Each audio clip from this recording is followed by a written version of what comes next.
Oke, selamat malam semuanya. Selamat hari Jumat. Selamat malam. Selamat malam. Hari Jumat. Hari Jumat. Oke, kita berkumpul lagi, bertemu lagi sama Komsel kesayangan kita ya di hari Jumat ini.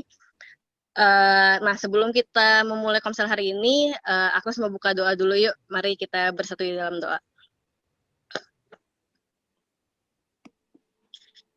Tuhan Yesus yang baik, Tuhan terima kasih Tuhan pada hari ini kami berkumpul bersama-sama untuk bersekutu bersama ya Bapak di Komsel ini. Tuhan bukakan hati kami, semoga apa yang difirmankan oleh Cal hari ini dapat kami serapi, dapat kami jalankan di hidup kami masing-masing ya Bapak. Tuhan berkati teman-teman kami mungkin yang belum datang, Tuhan yang berkati agar mereka juga sampai ke rumah mereka selamat sampai tujuan. Tuhan, kami berdoa dalam namamu, kami telah berdoa mengucap syukur. Amin. Amin. Oke, teman-teman, hari ini kita Komsel membahas New Year, New Habit. Resolution is an act. Cakep banget gitu.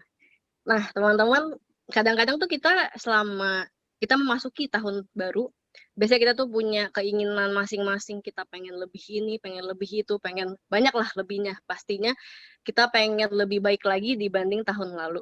Nah, tapi terkadang sebenarnya resolusi itu menjadi sebuah wacana hanya di awal tahun aja. Terkadang kita cuma ya speak-speak lah, tahun ini maunya itu, tapi pada akhir tahun di tahun kemarin misalnya, ya elah ternyata gue jadi orang yang sama aja. Tapi teman-teman, apakah teman-teman mungkin merasakan juga ketika kita mampu melewati 2020, kita melihat sebenarnya apa sih yang Tuhan mau di dalam hidup kita? Apakah si resolusi itu cuma jadi sekedar bualan sebelaka atau memang itu yang memang Tuhan inginkan di dalam hidup kita? Nah, teman-teman, sebelum kita dengerin firman Tuhan dari Ciael, aku mau refleksi sedikit di dalam hidupku sendiri. Ketika aku melewati tahun 2020 dan tahun 2021 ini, aku melihat bahwa memang Tuhan meminta khususnya juga kepada manusia juga untuk melakukan sebuah perubahan. Kita diminta untuk berubah, bukan cuma melihat orang lain untuk berubah menjadi lebih baik, tapi juga bagaimana kita melihat diri kita untuk menjadi berubah ke arah yang lebih baik. Nah, teman-teman, yang Agnes rasain ketika Agnes mau berubah jadi orang yang lebih baik, tentunya sakit, teman-teman. Gak mudah ketika kita mau berubah menjadi seseorang yang naik level gitu. Kita melihat, aduh, kok sekeliling kita kayak gini ya. Papa kita gini, mama kita gini, cici kita gini, pasangan kita gini, pacar kita gini, teman-teman kita gini gitu. Loh, gimana caranya aku bisa mengubah hal ini ya Tuhan? Tapi ketika aku berkata demikian, aku pun diketuk dan diminta untuk berubah menjadi diri aku sendiri, menjadi hal yang lebih baik.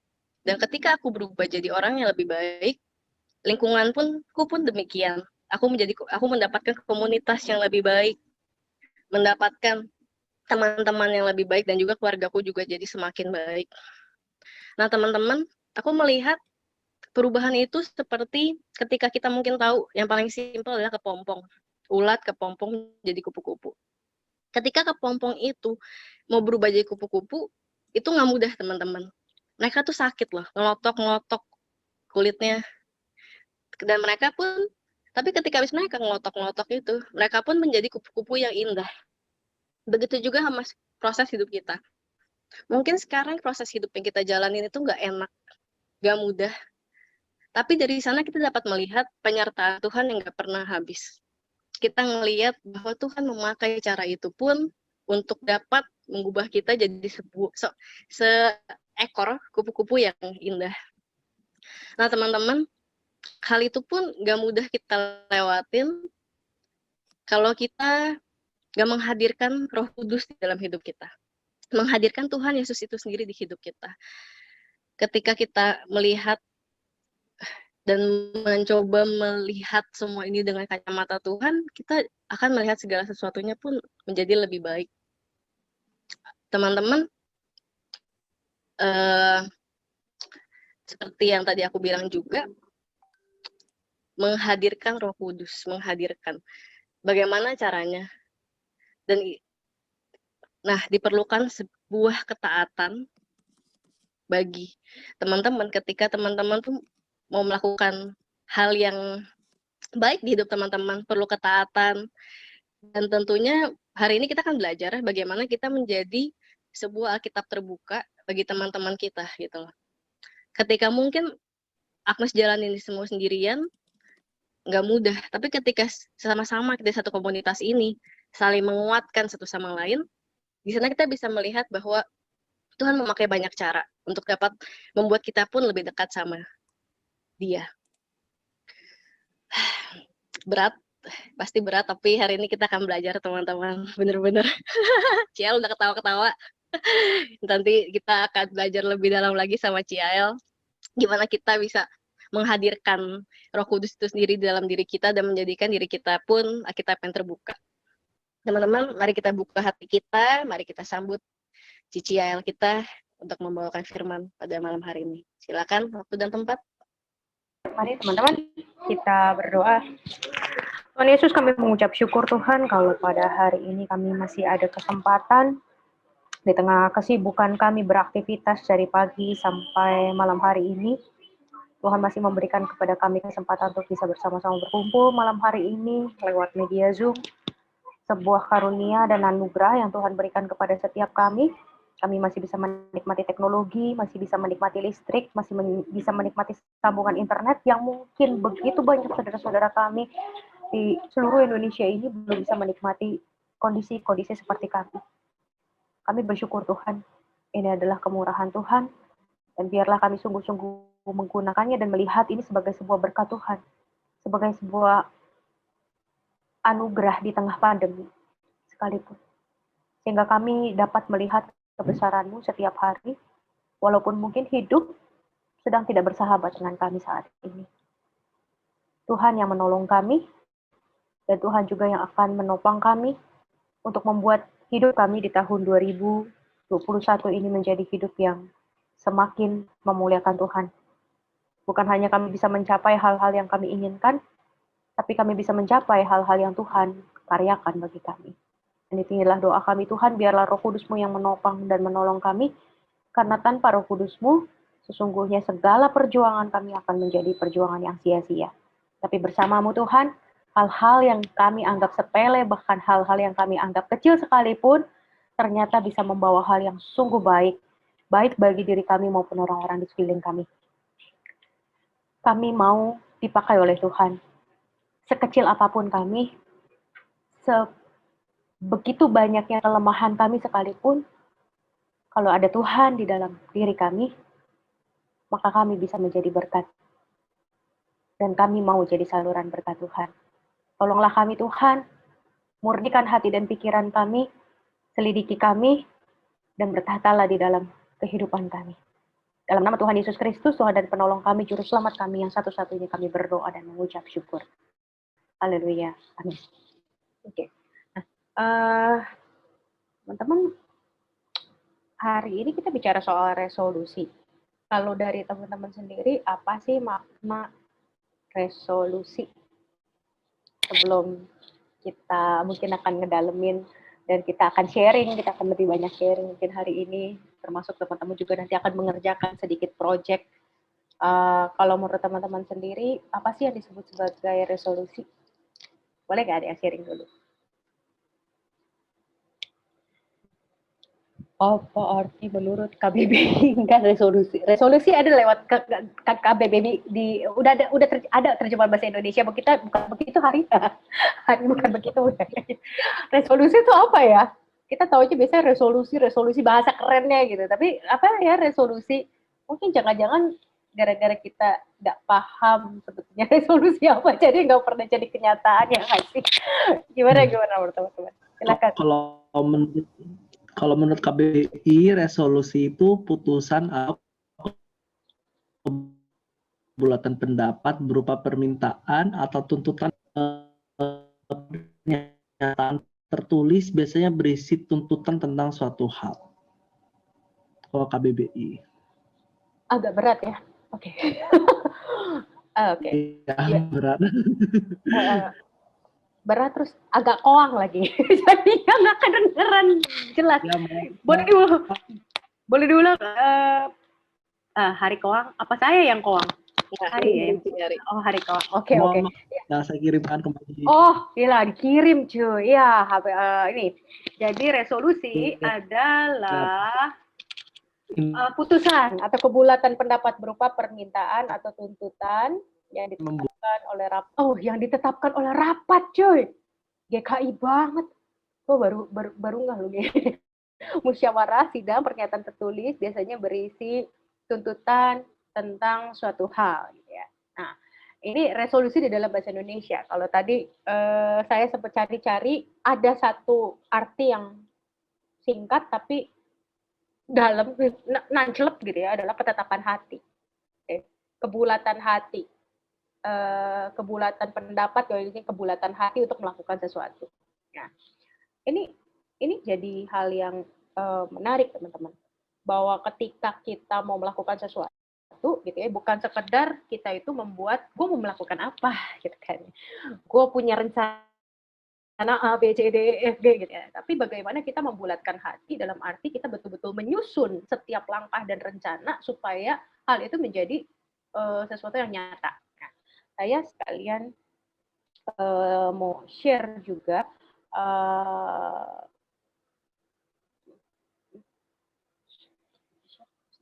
ya.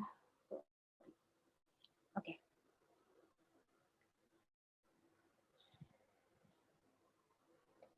Oke. Jadi hari ini kan kita mau bicara soal resolution as an act, gitu ya. Bagaimana resolusi itu harus menjadi sebuah aksi nyata, ya, bukan sekedar angan-angan. Kenapa sih? Karena sebetulnya resolusi tanpa tindakan ya hanya sekedar jadi sesuatu yang ada di otak kita gitu. Kalau teman-teman ngelihat gambar di sini gitu ya, itu kan ada gambar warna-warni di atasnya gitu ya. Ini sebetulnya gambar ini gambar abstrak yang memberikan kepada kita sebuah imajinasi tentang bagaimana resolusi itu ada di dalam kepala kita. Jadi resolusi di dalam kepala kita ini bentuknya warna-warni gitu ya. Gue pengen ini, pengen itu, gue pengen yang warna merah nih, gue pengen bikin ini, gue pengen bikin itu. Jadi banyak banget sebetulnya gitu ya. Tapi seringkali itu juga bias, hanya sekedar keinginan gitu ya, hanya sekedar, belum jadi resolusi, hanya sekedar ini keinginan atau impian. Nah, ketika itu jadi resolusi, maka yang di sini itu nggak boleh cuma ada di sini, nggak boleh cuma ada di atas, tapi betul-betul harus masuk di dalam kebulatan hati, akhirnya menjadi sebuah aksi. Jadi kalau baru di sini saja, di ranah gambar yang di atas nih yang warna-warni, itu belum resolusi, itu baru impian. Tapi ketika resolusi bicara soal apa yang ada di sini, lalu kemudian dimasukin ke sini, makanya disebut sebagai kebulatan hati. Karena segala yang keluar akhirnya yang menjadi sebuah aksi itu dimulai juga dari hati, ya. Kita harus melakukan segala sesuatu dari hati. Kalau sesuatu itu kita lakukan dengan paksaan, itu pasti nggak akan bertahan lama. Kalau kayak dipaksa sama pasangan, dipaksa sama pacar, dipaksa sama mantan, dipaksa sama keadaan, dipaksa sama orang tua, dipaksa sama sahabat, segala sesuatu yang dipaksakan itu betul-betul nggak sehat. Dan segala sesuatu yang dipaksakan itu akan suatu saat kita akan punya alasan untuk nyetopnya. Kita akan dengan mudah ngomong, gue kan ngelakuin ini gara-gara ini, gitu. Kan gara-gara lu, bukan mau gue, gitu ya. Nah, itu menarik sekali teman-teman. Jadi ketika resolusi itu tidak menjadi sebuah tindakan, itu hanya akan menjadi impian saja. Hanya akan menjadi warna-warna di angan-angan gitu ya, bahkan di atas kepala kita, bukan di dalam diri kita. Hanya ada di atas kepala kita, hanya seperti warna-warni yang nampaknya indah, tapi akhirnya hidup kita tetap warnanya gelap gitu ya, tetap biru di sini. Warna-warna itu tidak pernah masuk ke dalam diri kita sehingga akhirnya mewarnai kehidupan kita. Ini sebenarnya gambar ini punya makna yang cukup banyak gitu. Nah, akhirnya ketika kita melakukan itu, resolusinya itu bukan dari hati gitu ya, tapi karena orang lain, karena gue dipaksa, karena gue merasa terpaksa, karena ya udahlah mau nggak mau, kalau enggak nanti gue gimana gitu ya. Akhirnya itu hanya akan mengulang resolusi yang sama setiap tahunnya tanpa progres, bahkan yang ada malah kemunduran gitu ya. Ada dan saya sempat mengalami ini gitu ya, bukannya kemajuan yang dialami, nggak stuck juga, tapi malah mundur. Aduh, jadi dong-dong banget rasanya. Tapi itulah karena banyak hal. Nanti kita akan melihat titik kritisnya. Nah, semoga titik kritis ini juga nanti akan membantu teman-teman untuk melihat titik kritis di dalam kehidupan teman-teman sendiri, sehingga kita bisa menentukan baby step yang paling tepat buat diri kita. Gitu. Nah, saya mau mengajak kita juga untuk share dulu nih. Boleh nggak ada dari teman-teman yang share pengalaman teman-teman sendiri ketika membuat sebuah resolusi, lalu resolusi itu terjadi, atau sebaliknya resolusi itu tidak terjadi? Boleh nggak ada yang share? Misalnya nih di kenangan tahun-tahun lalu gitu ya, tahun 2011, 2015 gitu ya, gue pernah bikin resolusi A gitu ya, tapi ketika berjalan 1 tahun, di akhir tahun resolusinya nggak kejadian gitu ya, resolusinya nggak terjadi, atau ada yang mungkin wah dari awal tahun gue mau bikin ini, dan ternyata tercapai di akhir tahun. Boleh nggak ada yang share? Dan boleh nggak kasih tahu kuncinya apa yang kejadian yang terjadi resolusinya gitu ya, yang akhirnya menjadi kenyataan, di mana sih gitu ya, di mana hal pentingnya, faktor X-nya. Tapi buat teman-teman yang nggak jadi gitu ya, udah bikin angan-angan nih, tapi nggak kejadian. Nah, titik kritisnya di mana? Di mana gagalnya? Di mana titik gagalnya? Apa yang membuat kalian berhenti? Nah, boleh nggak ada yang share dulu? Terus deh aku Boleh, jawab. boleh. Ketika resolusinya mau membaca Alkitab dan renungan dan gak skip. Mantap nggak? Itu jadi kejadian kenapa? Karena diperlukan ketekunan. Diperlukan ketekunan. Nah, kenapa bisa di tahun-tahun sebelumnya nggak kejadian? Karena males. Karena lebih suka main game, lebih suka ngechat, lebih suka nelfon. Ya pokoknya nggak baca renungan deh, habis itu ngantuk, tiduran. Jadi ya kuncinya sih ketekunan sih. Tekun, terus kayak mawas diri ya. Memang kebutuhan gitu, kebutuhan Karena rohani. ngerasa itu butuh gitu ya. Karena kalau kita nggak merasa itu butuh, biasanya mau tekun juga lama-lama ketekunannya kendor gitu loh. Gue lagi tekun nih, wah tekun di awal tahun pasti udah semangat, super semangat gitu ya. Tapi lama-lama kok gue nggak ngerasa butuh gitu ya. Lama-lama bisa kendor. Oke, thank you Agnes. Ada yang lain nggak teman-teman? Aku deh, Ci. Boleh. Jadi waktu tahun lalu sih, 2020 tuh pengen banget kayak olahraga. Ceritanya pengen banget, mari kita hidup sehat gitu kan. Kayaknya waktu itu juga lagi zaman-zamannya kayak olahraga, kayaknya tuh apa ya, banyak jenisnya gitu, Ci. Muay Thai lah, Pilates gitu-gitu. Ceritanya kayak oke, 2020 pengen lah kita harus hidup lebih sehat gitu. Iya, karena emang aku nggak pernah olahraga, kayak ya udah gitu, kayak berasa badannya kan kayak kan yang karena lain kamu juga udah pada cukup lempeng kok, udah proporsional. iya. Tapi aku sebenarnya lemah.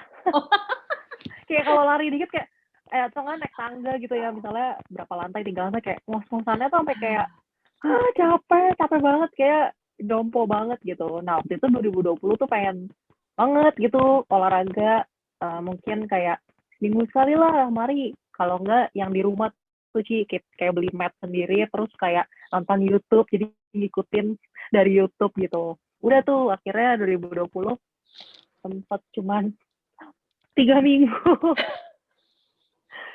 3 minggu doang, terus kayak aduh capek banyak alasan sih, kayak udah pulang kerja capek, jadi kayak nggak ada waktu.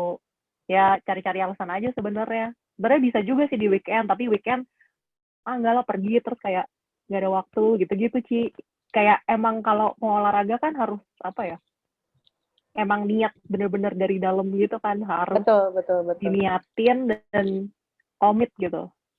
Gimana kalau misalnya gue udah bayar apa ya, misalnya selebriti fitness gitu, pasti rugi banget sih. Ya tapi aku gitu sih, kayak udah deh bubar, cuma 3 minggu nggak lagi. Oke. Berarti itu 3 minggu tuh di awal Januari 2020 ya? Minggu kedua deh, apa ketiga gitu Januari. Jadi nggak langsung. Nggak langsung. Jadi dan Februari udah selesai. Masih ada hawa-hawa liburan kan, soalnya minggu pertama Januari. Kayak oke, masuk kerja minggu kedua Januari kalau nggak salah deh. Terus kayak jadiin hari Kamis atau Jumat olahraga gitu, terus kayak oke, 1 jam kan sih biasa Iya, YouTube 1 gitu, jam. terus sempat juga pernah ngambil trial kelas Muay Thai. Oh, di Gila awal berkeringat 2020 ya, kan. Bukan gila. Muay lagi. Thai itu langsung First kalori trial. otot mulai berasa itu. Udah sekali aja.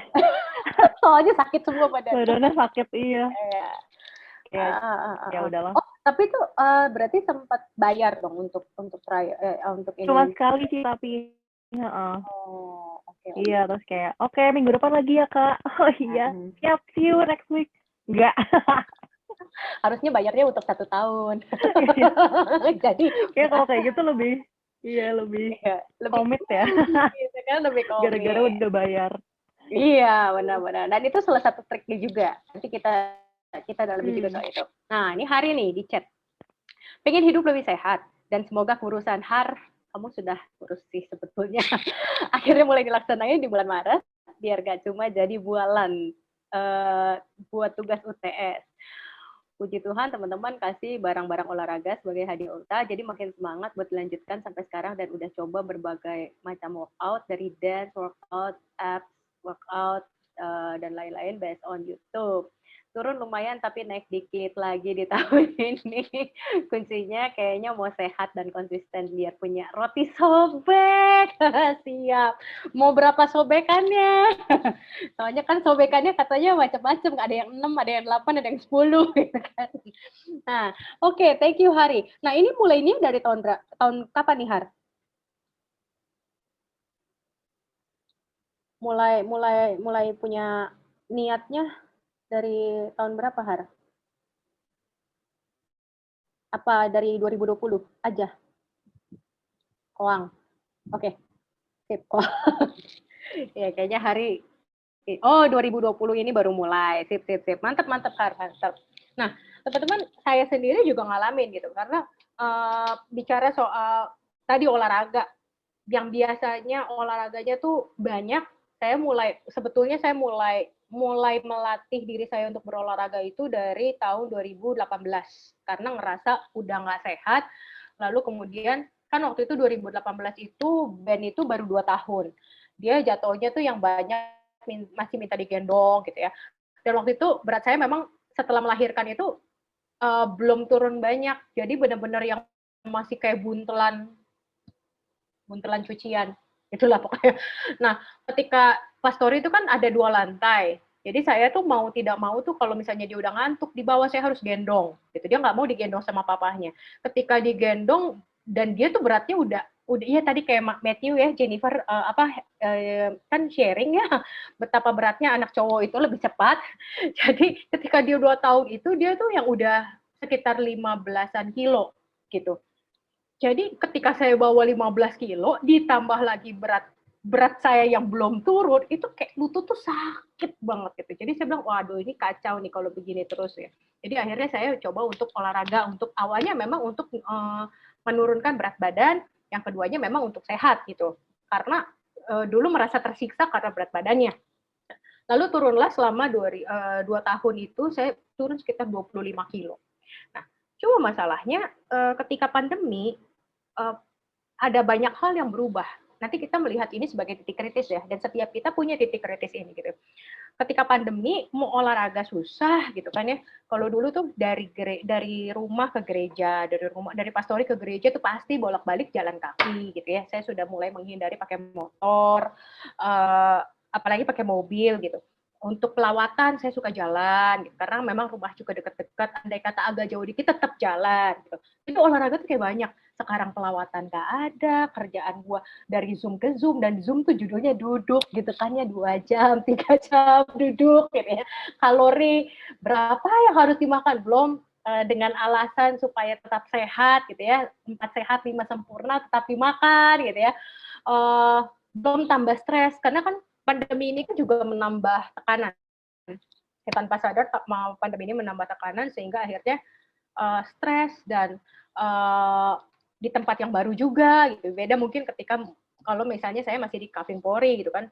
Ketika masuk di tempat baru, di Muara Karang dan saya harus kayak meraba-raba di dalam gelap begitu. Ini gimana ya, Muara Karang tuh gimana ya gitu ya. Belum sempat kenal jemaah tiba-tiba pandemi. What? Gitu. Itu kayak yang what? Ini gimana mau pelayanan gitu ya. Belum kita juga karena nggak punya gedung gereja, akhirnya semuanya tuh yang harus belajar semuanya harus belajar baru gitu kan. Bagaimana harus bikin ibadah online, bagaimana harus menyapa jemaat secara online dan lain sebagainya. Dan itu bikin stres. Dan saya kalau stres makan. Jadi selama 2020 saya kembali naik 5 kilo. Saya sudah turun 25 kilo. Untungnya nggak naik 20 kilo, puji Tuhan. Saya naik 5 kilo. Dan di situ saya mengevaluasi. Kemarin di akhir tahun saya coba untuk mengevaluasi. Bukan hanya soal berat badan yang saya lolos di tahun 2020 kemarin, tapi soal journaling. Saya journaling dan membaca. Jadi ada beberapa habit saya yang hilang, teman-teman. Saya harus jujur. Di tahun 2018 ketika saya mulai punya habit yang baru gitu ya, saya punya habit baca sehari itu saya harus paling nggak baca 15 menit sampai 30 menit. Tapi di 2020 satu buku nggak kelar-kelar 3 bulan. Satu buku nggak kelar-kelar 3 bulan tuh kayak tergantung bukunya sih, memang tebal tipisnya. Tapi menurut saya tuh benar-benar yang bukan nggak punya waktu, tapi benar-benar yang kayak kok habit saya itu hilang gitu ya. Untungnya baca Alkitab masih Bible journal yang biasanya juga saya lakukan setiap hari, betul-betul yang menulis begitu ya, Bible journal itu juga bolongnya lebih banyak ketimbang 2 tahun lalu sebelumnya. Dan itu tanpa sadar membuat saya lebih emosional. Nah, teman-teman, di 2020 saya belajar banyak di dalam sisi yang lain. Tapi saya juga kehilangan banyak. Dan saya harus mengaku dosa gitu ya. Karena ternyata memang ada habit-habit yang sulit sekali untuk dipertahankan ketika hidup itu berubah kondisinya. Jadi, disitulah kita mau belajar soal titik kritis. Di mana sih sebetulnya titik kritisnya? Ya. Dan setiap kita itu punya titik kritis, teman-teman. Dan titik kritis saya bisa berbeda dengan titik kritis teman-teman. Gitu ya. Titik kritis saya itu orang yang sebetulnya agak sulit untuk mengelola stres.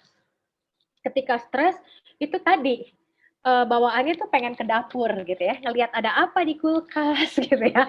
Rasanya tuh kayak pengen makan gitu ya. Kalau nggak ada makanan di kulkas kayak pengen makan orang gitu rasanya. Kayak lapar terus karena memang ada mah dari kecil. Walaupun sempat hilang sebetulnya.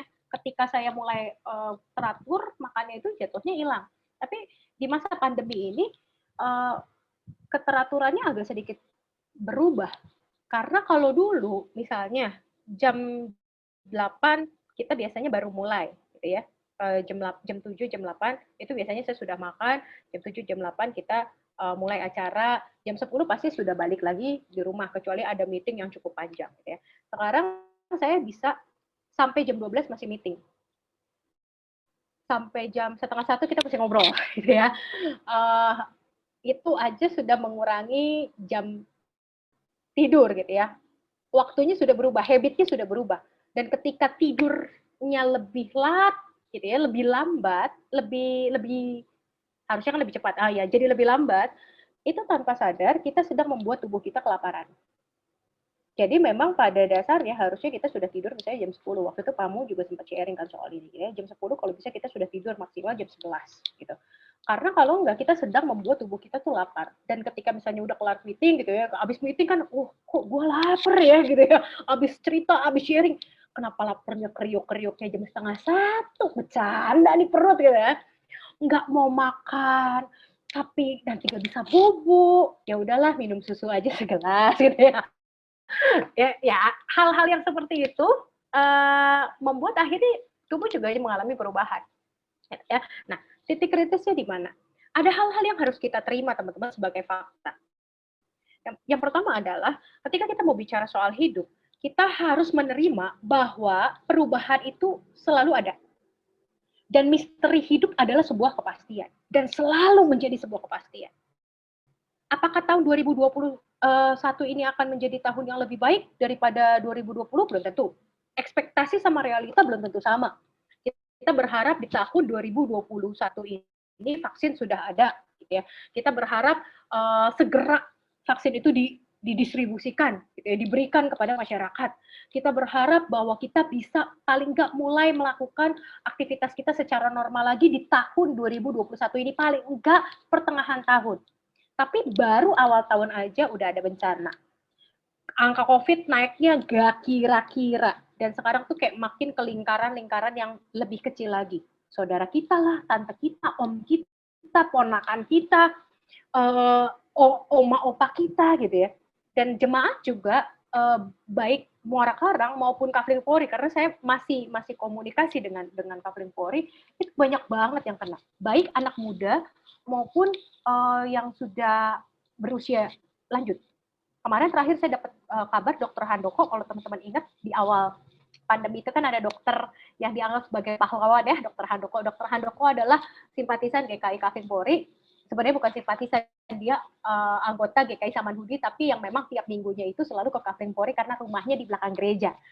Kemarin dia positif COVID, teman-teman. Tapi 3 hari setelah dinyatakan positif, langsung negatif. Gak ngerti deh, ini memang pertolongan Tuhan ya. Nah, tapi ya bisa dikatakan ya perubahan dan misteri hidup adalah sesuatu yang pasti. Nggak mungkin nggak ada yang namanya perubahan.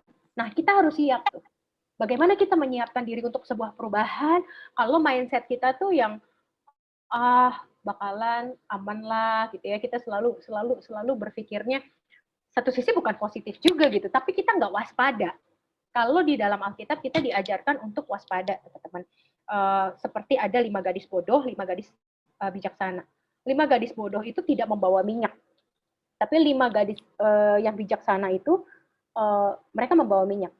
Dan ketika mempelai datang, apa yang terjadi? 5 gadis bodoh akhirnya tidak bisa masuk ke dalam perayaan bersama dengan mempelai itu. Karena mereka harus pergi membeli minyak, dan begitu datang, ternyata pintu sudah ditutup. Nah, firman Tuhan mengajak kita waspada.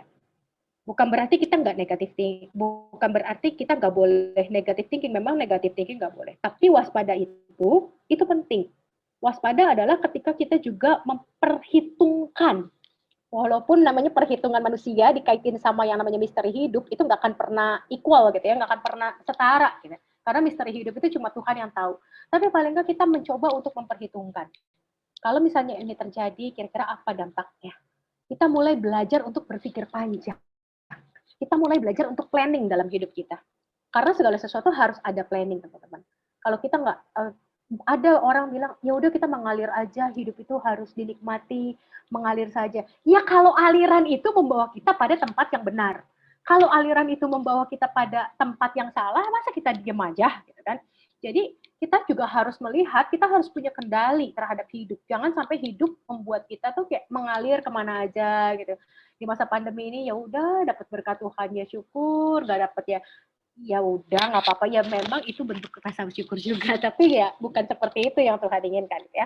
Nah, ketika kita menerima fakta bahwa perubahan itu adalah sesuatu yang pasti, maka kita akan memacu diri kita untuk membuat planning, membuat perencanaan, termasuk juga untuk tetap waspada di dalam segala hal dalam kehidupan kita. Gitu. Kalau misalnya ini terjadi, maka saya harus bagaimana? Nah, itu ternyata harus dibuat planningnya itu dari awal. Gitu. Nggak bisa cuman, saya yakin kok ini pasti tercapai, gitu. Pasti tercapai. Tapi ternyata banyak aspek-aspek yang tidak kita pikirkan. Andai kata aspek itu tidak pernah kita pikirkan lalu terjadi, apa yang harus kita lakukan? Nah, di sini kita harus kembali ke step yang sebelumnya. Nanti saya coba untuk menggambar sedikit step-stepnya itu bagaimana sih, gitu ya. Kita harus balik lagi ke awal itu. Kalau tadi teman-teman ngelihat ada orang duduk, lalu di atasnya ada warna-warni, gitu ya. Itu kan angan. Ketika itu menjadi aksi, maka itu harus dimasukkan ke dalam hati. Nah, itunya yang kita mulai lagi. Gitu. Kenapa sih gue melakukan ini? Why gue melakukan ini? Itu stepnya. Nah, tapi ada titik kritis juga yang harus kita pahami, bahwa ternyata tahun ini misteri itu bukan perubahan, dan misteri itu nggak selalu jelek. Bisa perubahan itu dalam bentuk karir yang baru. Kayak Jennifer gitu ya. Kayak Jennifer itu punya karir yang baru sekarang sebagai seorang chef. Walaupun mungkin bukan chef yang masak yang bagaimana gitu ya, tapi paling enggak dia sudah memulai sesuatu yang baru, dan itu karir baru buat dia. Seseorang yang nggak pernah mungkin menyentuh dapur pada awalnya, sekarang dia menyentuh dapur dan menghasilkan sesuatu yang wow, gitu ya.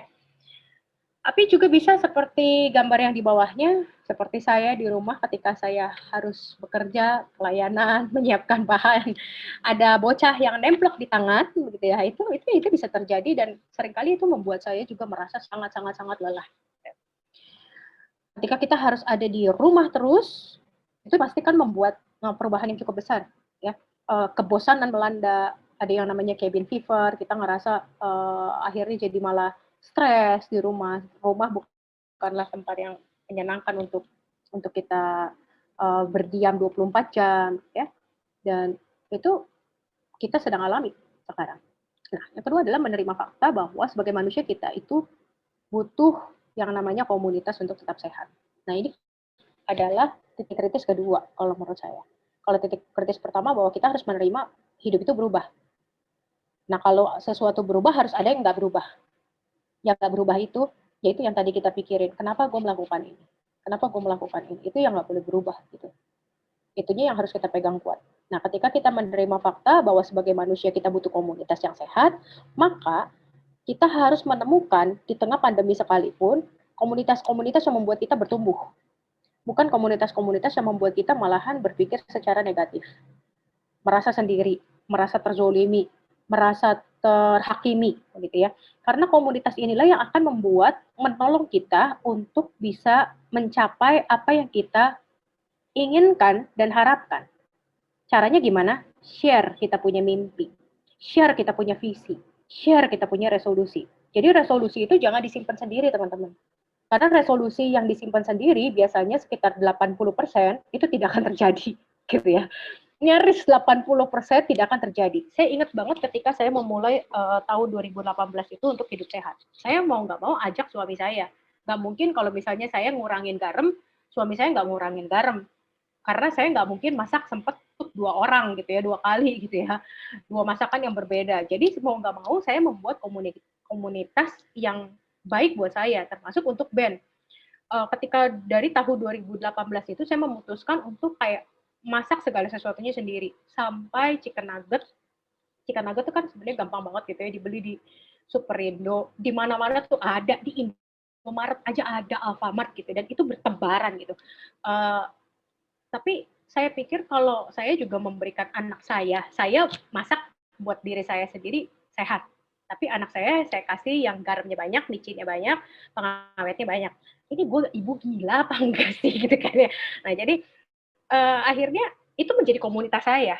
Suami, anak saya itu menjadi komunitas saya yang saya juga harus bangun.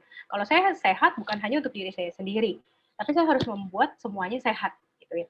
Dan akhirnya saya coba didukung sama suami, gitu kan. Ketika saya didukung, kita saling dukung satu sama lain. Kalau anak tentunya belum bisa mendukung seperti apa. Tapi paling enggak ketika suami saya seia dan sekata, "Wah, yuk kita hidup lebih sehat yuk," gitu ya. Seperti waktu sebelum ada band, karena begitu ada band kan tidur juga nggak beres, kita begadang, karena kita sama sekali nggak ada pembantu, tidak ada babysitter, tidak ada mertua, tidak ada mama, tidak ada papa, tidak ada siapapun, kami hanya berdua gitu ya. Dan itu yang membuatnya ya, namanya jam 3 pagi masih ngeluarin anak pasti lapar, makan. Ketika kita mulai punya komunitas yang sehat, itu akan mendukung kita tanpa sadar. Jadi harus memiliki komunitas yang sehat. Harus memilih teman-teman yang menurut kita bisa menolong kita untuk maju. Dan tadi, share. Bukan hanya sekedar punya komunitasnya saja gitu ya, berteman. Bukan hanya untuk main impostor gitu ya, atau main Mobile Legend gitu ya, atau permainan yang menggunakan membutuhkan banyak orang gitu ya, hanya untuk berkomunitas sampai tengah malam. Tapi bagaimana komunitas itu bisa menolong kita untuk mencapai mimpi-mimpi kita dengan tadi share. Dan orang seperti apa yang kita butuhkan? Orang yang tidak akan pernah mengenyek itu apa ya? Meremehkan andai kata kita mengalami kegagalan. Jadi itu kita butuh orang-orang seperti itu. Sedangkan soalnya banyak komunitas-komunitas kita tuh yang malah menghakimi gitu ya. Ketika misalnya, "Alah, lu belum ini kan, belum," misalnya ngomongin soal turun berat badan, "Lu turun berapa?" gue turun 17 kilo, lu baru 5 kilo kan, wah lu kurang ini, lu kurang semangat. Kadang-kadang kan jadinya negatif gitu ya. Kita pengennya tuh ada temen yang menyupport, kok malah jadi menyepelekan. Kan tubuh lu beda sama tubuh gua. Dulu saya pernah dapet seperti itu gitu loh, temen yang seperti itu. Uh, Padahal ya itu tadi, tubuh gue sama tubuh lu beda. Tubuh lu gampang banget turunnya. Gue harus yang wah gila, olahraganya setengah mati, ngatur makannya setengah mati, baru turun gitu loh. Nggak segampang itu gue nurunin berat badan. Kalau lu nggak makan sehari aja, sekali aja dalam sehari, dari 3 kali makan dikurangin 1, lu aja udah bisa turun. Dan itu bisa turunnya banyak sekali. Nah, gue beda. Nah, kalau kita punya teman yang kayak gitu, boro-boro kita mau semangat, sakit hati, gitu. Jadi kita harus pilih temannya, lalu kita harus bisa harus punya rekan-rekan dan komunitas itu yang bisa dukung kita, bukan menghakimi, bukan mempertanyakan, bukan mengendurkan semangat, bukan mentertawakan kalau kita gagal. Namanya kita kan berjuang sama-sama gitu. Kita nggak sendirian berjuangnya gitu. Walaupun mungkin perjuangannya beda, tapi kita kalau ditertawakan sama temen lalu disepelekan, kan itu bukan komunitas yang sehat gitu ya. Jadi tentukan apa yang mau dicapai, teman-teman. Ya. Nah, komunitas yang sehat ini bisa macam-macam. Kalau saya tadi mau mulai dengan keluarga, bisa teman-teman gereja nih, kita nih, kalian-kalian gitu ya. Saya kalau nggak ada kalian stres juga gitu ya. Kalau kita nggak ada Zoom begini, saya nggak pernah ketemu sama teman-teman yang lain gitu ya. Saya bisa stres juga. Buat saya kalian adalah sebuah komunitas saya, di mana saya ingat bahwa, gue punya tugas nih, gitu ya. Gue harus juga bisa membangun komunitas gue, dan itu mendorong saya justru untuk makin dekat sama Tuhan, untuk bisa belajar lebih banyak, untuk bisa kembali membaca, gitu ya. Kalau nggak ada kalian dan pandemi ini nggak ada Zoom, nggak ada teknologi, saya mungkin nggak nggak akan baca juga gitu, karena saya nggak akan mendorong diri saya untuk akhirnya bisa jadi berkat buat orang lain. Nah, ada aspek-aspek lain, komunitas-komunitas lain yang mungkin bukan komunitas yang sering ketemu, atau mungkin bukan orang-orang yang kita kenal. Nah, ini beberapa aplikasi ini, kalau teman-teman perhatikan, ini sebetulnya aplikasi-aplikasi. Kalau kayak Holy Bible begini, ini kan yang dia ada kayak rencana baca gitu ya. Rencana baca itu bisa ngundang 2-3 orang, di dalam 4 orang sampai 10 orang bisa gitu ya. Dan rencana baca ini ada tempat untuk share juga di situ. Nah, kalau kita mau renungan, kita mau aktif, misalnya salah satu habit kita, salah satu resolusi kita adalah kita mau baca Alkitab, atau setia renungan, atau setia merefleksikan hidup, mungkin kita bisa join di sini. Dan kita bisa ajak teman-teman kita yang menurut kita bisa mendorong kita untuk membaca dan melakukan renungan. Nah, di sini ini ada sebuah aplikasi namanya Dailyo. Dailyo ini adalah aplikasi untuk habit track habit. Kalau teman-teman biasanya pakai jurnal yang ditulis, ini nggak usah ditulis, tapi teman-teman bawa di mana-mana pakai handphone. Ya, memang ini ada yang berbayarnya, tapi ada juga yang tidak berbayarnya, yang gratis. Yang berbayar itu kayak lebih detail. Nah, ini penolong kita untuk melihat progres kita dalam hidup, gitu ya. Nggak usah dalam hidup, dalam 1 bulan kelihatan progresnya, gitu. Dan dia selalu ngingetin, ayo lu ingat, lu udah baca belum hari ini? Kalau misalnya saya bikin habit gitu ya, aktivitas, saya harus minum 2 liter sehari. Karena saya itu orang yang sangat-sangat gak suka minum. Kalau mau jujur, saya tuh gak suka minum. Dan saya minum tuh harus dingin, itu jeleknya saya gitu. Dan ternyata turun ke Ben. Ben tuh nggak mau minum air putih kalau nggak dingin. Dan dia maunya teh sosro, teh pucuk, gitu ya, Milo, semuanya yang manis gitu ya. Dan di sini dia biasanya dia kasih pengingat kita. Lu udah minum belum? Lu udah minum belum? Hampir gandeng banget kalau orang Sunda bilang gitu ya. Karena dia tangting. Kalau saya matiin bisa aja sih gitu ya. Gue matiin aja lah, gue kagak minum juga dia kagak tahu gitu ya. Tapi kan ini sebenarnya penolong kita. Ya, karena memang juga ada komunitasnya. Nah, yang ini namanya Blinkist. Ini adalah aplikasi untuk membaca, teman-teman. Dan membacanya adalah buku-buku yang luar biasa, sudah disarikan sekitar 6 sampai 9 halaman saja.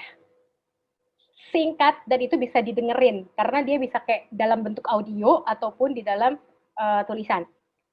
Buku-buku luar biasa, buku-buku yang bagus banget, itu disarikan hanya dalam, kalau dengerin mungkin sekitar 5 menit sampai 15 menit. Kalau kita baca, memang rata-rata bahasa Inggris, tapi itu menolong kita juga kan untuk mendapatkan sebuah pengetahuan yang baru. Ini juga satu lagi berbayar, gitu ya.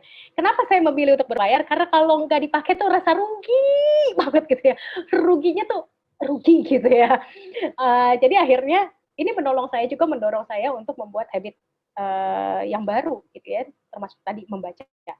Ini untuk menghitung kalori, karena saya tidak mau harus menghitung berapa banyak kalori gula yang saya makan karena saya punya diabetes, dan saya nggak mau diabetes itu makin parah karena saya punya turunan, dan cukup mengganggu karena kebanyakan nasi sedikit aja gitu atau karbohidrat sedikit saya langsung gatal-gatal, dan itu mempengaruhi kinerja saya dan mengganggu istirahat saya.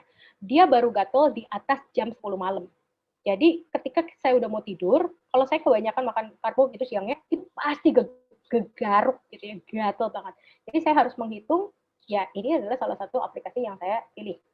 Ini soal finansial, teman-teman. Tahun 2021 ini kita nggak pernah tahu apakah finansial kita akan tetap berada di dalam keadaan baik atau sebaliknya kita akan mengalami resesi Indonesia. Kita nggak pernah tahu gitu ya. Karena katanya beberapa ahli ekonom mengatakan resesi Indonesia akan masuk resesi pada kuartal kedua. Nah, ini menolong saya untuk mencatat segala sesuatu gitu, baik pengeluaran ataupun pemasukan, termasuk untuk ngebudgetin sesuatu yang memang saya harus budgetin. Saya budgetin untuk band, untuk pendidikan, gitu, untuk asuransi, untuk tabungan band gitu, untuk tabungan itu udah harus ada gitu. Dan ini menolong saya untuk melihat berapa pengeluaran yang perlu dan berapa pengeluaran yang tidak perlu tapi tetap dikeluarkan gitu ya. Dan itu penting, teman-teman. Karena tanpa sadar seringkali kita mengeluarkan pengeluaran yang tidak perlu, bukan yang perlu. Apalagi ketika Shopee, Tokopedia, Blibli gitu ya, dan lain sebagainya itu memberikan gratis ongkir. Karena kita merasa gratis ongkirnya, tapi masalahnya di barang atau perlu atau kagak lupa gitu. Nah, di situ kita akan melihat berapa banyak yang kita pakai untuk misalnya untuk belajar online gitu. Di sini kita ada yang berbayar, ada yang tidak berbayar. Yang berbayar menolong kita untuk membuat lebih detail lagi gitu ya. Yang tidak berbayar ya hanya untuk mengajak kita untuk mencatat pengeluaran berapa, pemasukan berapa. Dan itu juga cukup menolong kita untuk lebih disiplin. Yang ini, mungkin ini Jennifer menjadi aplikasi Jennifer juga nih, yang Jennifer pakai gitu ya, yaitu Cookpad. Sepanjang saya mulai memasak buat band, saya banyak sekali mendapatkan resep-resep dari Cookpad. Ya, karena nggak mudah sebenarnya untuk menyiapkan masakan untuk anak-anak kecil gitu ya. Dan band ini cukup pemilih sebetulnya, sangat-sangat picky di dalam makanan. Dan aplikasi ini bukan hanya membuat saya mendapatkan resep baru sebagai seorang ibu, tapi menambah skill saya di dalam menyiapkan hidangan buat anak saya terutama.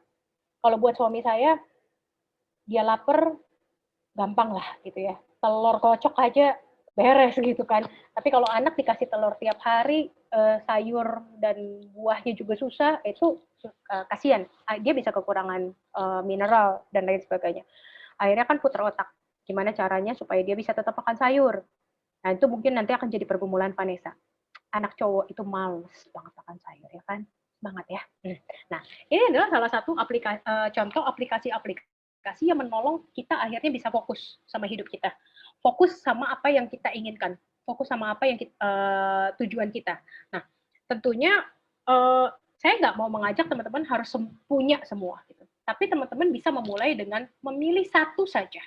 Memilih satu saja apa yang teman-teman mau bikin hidup kalian itu progres di dalam tahun ini. Entah itu dalam hal spiritualitas, kalau spiritualitas sih saya pikir harus gitu ya. Entah itu misalnya dalam soal mind gitu ya, soal pikiran, soal pengetahuan, misalnya kalian mau lebih banyak baca buku, atau kalian mau lebih banyak olahraga, atau kalian mau menambah skill-skill yang lain, dan aplikasi itu makin banyak di tengah pandemi ini. Teman-teman coba pergunakan, coba search di internet, aplikasi apa yang paling menolong kalian untuk membuat resolusi kalian tuh terwujud di tahun 2021. Karena kalau kita nggak pernah cari juga dan nggak pernah mau tahu, ya akhirnya kita juga terjebak gitu ya gimana ya cara ngelakuinnya, di tengah-tengah udah males, di tengah-tengah udah males. Salah satu yang tadi aku bilang sama Natasha gitu ya, sama Tata, kenapa nggak kamu bayar buat 1 tahun? Karena kalau udah 1 tahun kan mau nggak mau gitu ya, udah mahal gitu ya.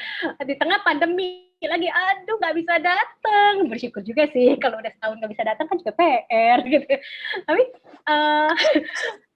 berbayar itu kadang-kadang menolong kita untuk bisa komit gitu ya, untuk komit karena manusia itu punya dasar nggak mau rugi, punya bawaan nggak mau rugi gitu ya. Gue nggak mau rugi. Jadi kalau udah bayar terus nggak dipakai tuh kayak sayang gitu ya. Nah itu menolong kita untuk menambah semangat. Nah, yang ketiga adalah menerima fakta bahwa menentukan dan melakukan visi itu nggak perlu banyak-banyak. Bukan berarti kalau satu aja dibilang, lu berapa resolusinya? Cuma 1. Ya elah cemen banget sih cuma 1. Nggak apa-apa, yang penting 1 itu kewujud gitu ya. Jangan kita punya banyak, gue pengen ini. Tadi warnanya banyak, bener kagak ada satupun yang masuk. Ingat ya gambar yang tadi. Warnanya banyak banget tapi nggak ada satupun yang masuk. PR. Sayang teman-teman. Jadi menerima fakta bahwa memang mengerjakan satu visi saja itu nggak gampang. Butuh perjuangan yang panjang. Dan jangan menyepelekan yang cuma 1. Karena yang 1 itu bisa menjadi hal yang luar biasa kalau kita betul-betul tekunin. Saya ingat saya punya seorang anak remaja dulu waktu saya pertama kali masuk ke GKI Kavling Polri, dia itu suka main musik dan alat musik yang dia suka itu piano. Tapi awalnya juga karena dipaksa sama mamahnya. Gitu kan. Karena dipaksa, ya udah dia main gitu ya, dia main 1 gitu ya, dia tekunin. Awalnya dia dilesin klasik, katanya biar pinter. Kalau belajar piano klasik, dan anak-anak juga dari kandungan dikasihnya denger lagu klasik biar pinter, cenah. Gak tahu efek apa enggak, karena aku nggak suka lagu klasik. Sepanjang aku hamil Ben bukan dikasih lagu klasik, gue kasih lagu Hillsong. Oke, lanjut ya. Nah, jadi teman-teman, ketika dia awalnya nggak mau, dia ngejalanin awalnya kepaksa sih, ya. Tapi lama-lama dia bisa menikmati. Nah, ketika dia udah bisa menguasai klasik, ternyata dia bilang, wah, kayaknya gue bisa nih merambah ke yang lain. Akhirnya dia merambah ke jazz. Dari klasik ke jazz, agak sedikit panjang gitu ya.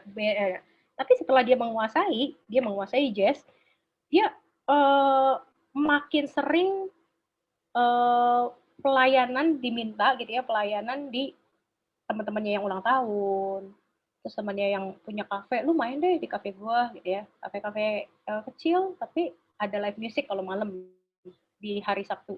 Jadi mulai main, lama-lama ke kondangan, lama-lama sekarang dia adalah salah satu tim dari Eklat. Eklat itu tadi vokalisnya yang tadi nyanyi di Yeshua Abraham yang tadi kita ada pujian sebelum kita mulai. Ya. Yeshua Abraham itu vokalisnya Eklat dan dia sekarang bekerja di situ sebagai tim musik juga. Men, saya bilang gila, gak nyangka lu dari yang males gitu ya, cuman 1 alat musik, cuman 1 dan itu juga terpaksa. Sekarang dia jadi pemusik yang wow, gue gak nyangka skill lu sampai segini sih. 1 cukup, karena yang 1 bisa Tuhan kembangkan secara luar biasa asal kita punya hati, ya. Menerima fakta bahwa menentukan dan melakukan 1 saja cukup. Yang penting mau. Kalau bisa lebih dari 1, ya memang kenapa tidak. Tapi setia dari hal kecil. Itu yang Tuhan selalu ingatkan. Setia pada hal kecil, maka akan memberikan perkara-perkara yang lebih besar kepadamu. Gitu ya. Jadi teman-teman juga mulai saja gitu ya di awal tahun ini mulai fokus pada 1 visi. Lalu kemudian di breakdown. Nah, gimana cara breakdown-nya adalah 5W1H. Jadi kita udah tahu lah dari zaman kita kecil tuh kita udah belajar gitu ya 5W1H. Tapi kadang-kadang kita nggak gunain ini di dalam hidup kita. Sayang banget sebetulnya. Padahal ini sangat berguna ketika saya kemudian memakai metode ini untuk membuat goal itu terjadi. gitu ya. Nah, tadi saya katakan bahwa apa sih yang paling kuat andai kata misalnya hidup berubah, ya hidup selalu berubah. Maka ini yang harus dipikirin. Yang pertama, kenapa? Why?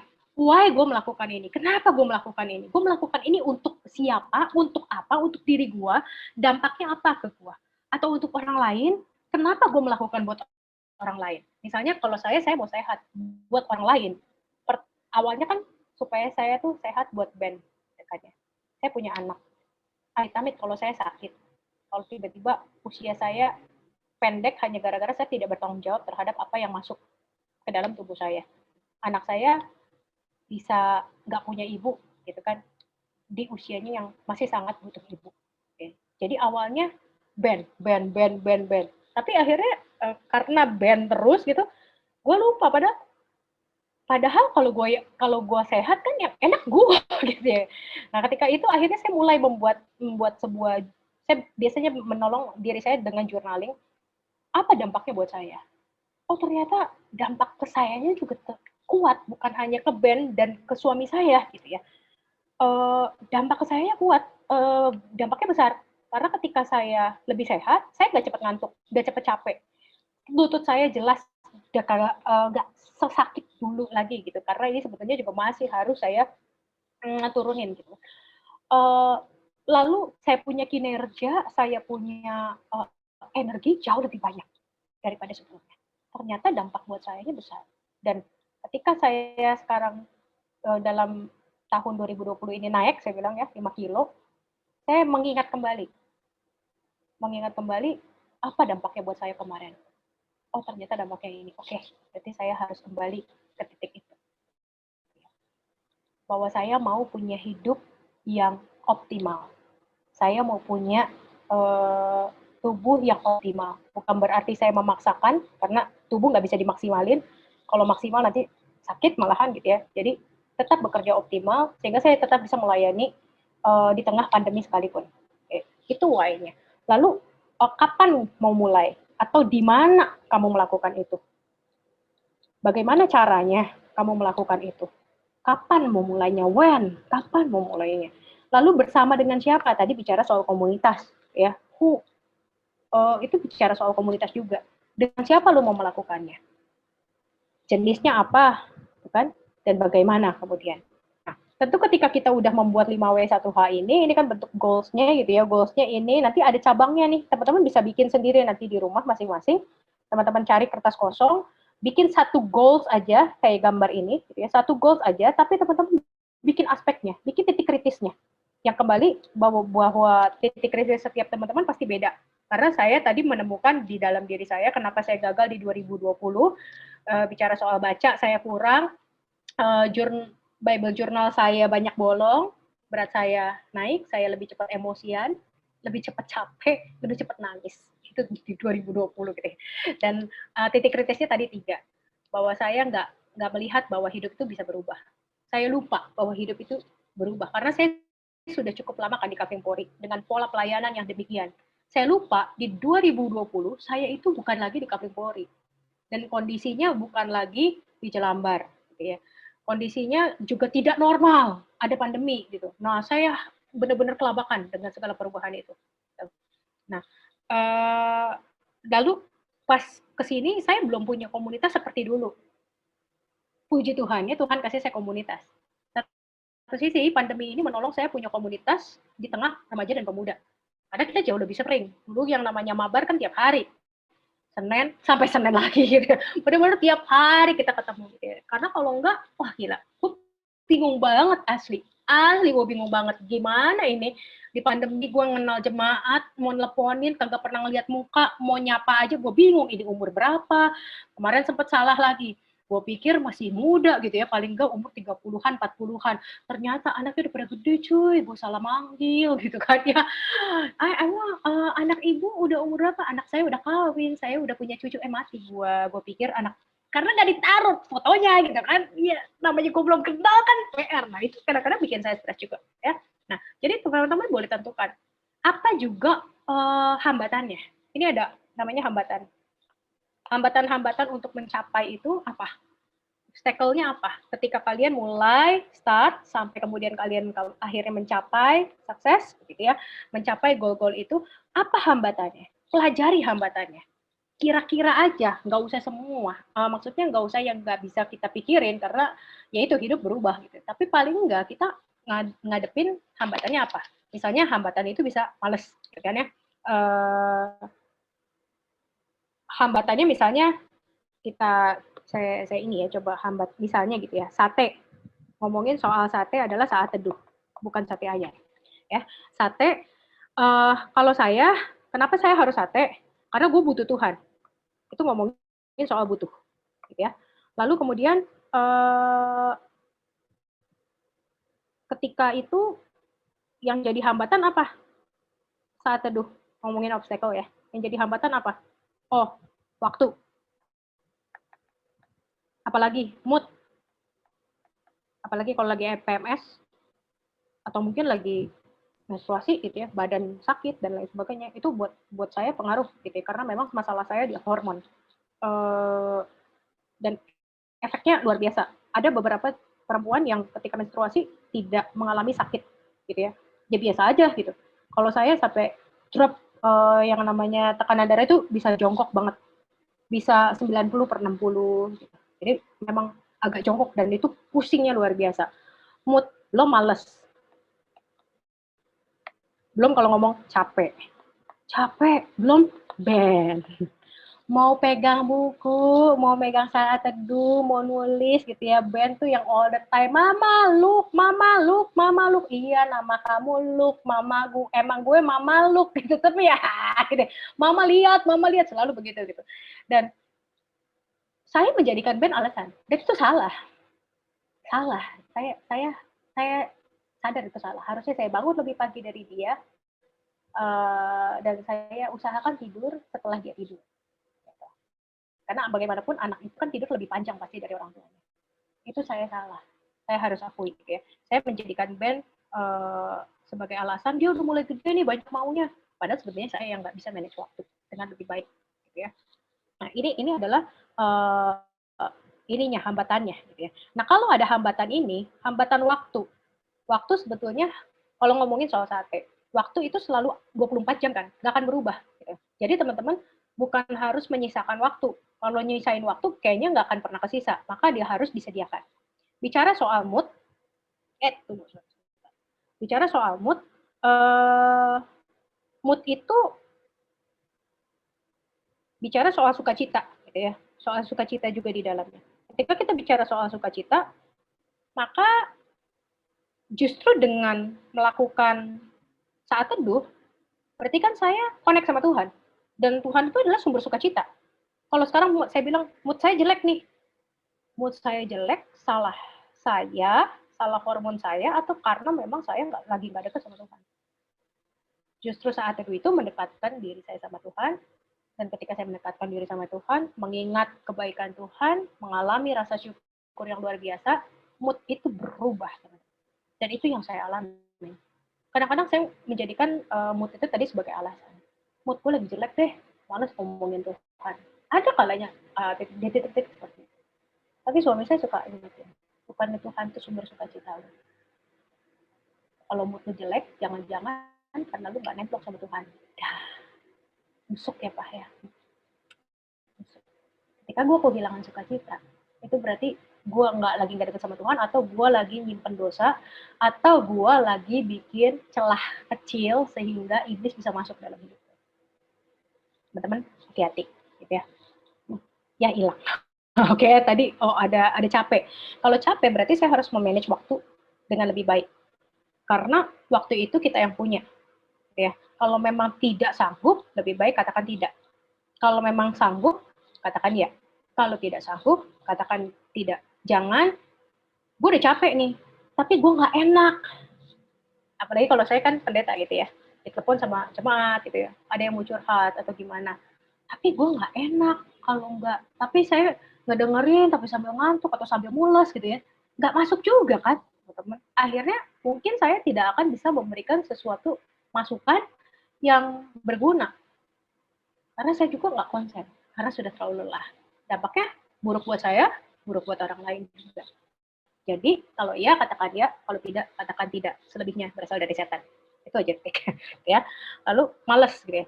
Kalau malas mah ingat aja sama ayat yang bilang, hei pemalas lihatlah semut gitu. Ya masa lu kalah sama semut. Jangan sampai kita kalah ya cuy sama semut. Kita harus semangat, jangan malas. Itu teman-teman. Jadi setiap kita punya obstacle ya, kita punya hambatan itu, pasti ada cara untuk ngatrolnya. Nah, di situ kita yang harus cari. Dan kita harus buat. Kita harus bikin map-nya. Mungkin teman-teman bilang, aduh, gue bukan orang yang suka bikin mind map gitu ya. Terus teman-teman pikirin, lalu mungkin bisa ketik di handphone, gitu ya. Sekarang kan handphone kita kemana-mana, ada notes paling nggak teman-teman bisa catat gitu di situ. Nggak usah yang bikin kayak seribet ini gitu ya. Goals, terus ada garis ke atas, ada lingkaran, ini rapi banget. Saya nggak segitu juga, tapi akhirnya saya buat dan akhirnya saya tahu, saya dapat petanya. Nah, ketika kemudian sudah dapat, kalian harus mencari metode yang paling tepat buat teman-teman. Kalau saya pakai renungan itu jatuhnya udah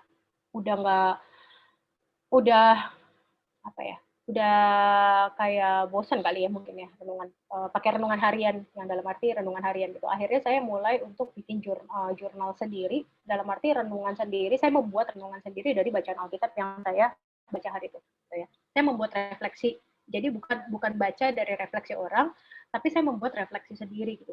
Firman ini lagi ngomong apa sih sama saya? Nah, itu metode saya gitu ya, metode saya. Walaupun sekali-sekali saya juga baca pendapat orang lain tentang ini, dan itu memperkaya tentunya. Tapi menolong saya untuk merefleksikan hidup saya lebih dalam, membuat firman itu hidup dalam diri saya, itu buat saya jauh lebih penting. Jadi saya selalu nanya, firman ini ngomong apa? Bukan apa kata orang tentang firman ini, tapi apa kata saya tentang perkataan Tuhan yang ini. Apa respon saya? Gitu. Dan itu menjadi sebuah kebiasaan. Itu metode saya. Metode teman-teman belum tentu sama. Dan teman pasti punya metode yang juga berbeda gitu ya. Ada teman saya yang pakai Zentangle gitu ya, dia doa sambil ngegambar. Dia berdoa, dia berbicara sama Tuhan sambil menggambar. Nanti sudah selesainya, gambar itu pas dilihat ternyata ada bentuknya. Gitu. Nah itu teman-teman bisa belajar dari Tante Novi, istrinya Pak Mol. Kalau nggak salah, beliau cukup pakar di bidang itu. Pakarnya di bidang itu di STT Jakarta ya. Nah itu boleh teman-teman nanti kapan-kapan kita belajar soal Zentangle gitu ya.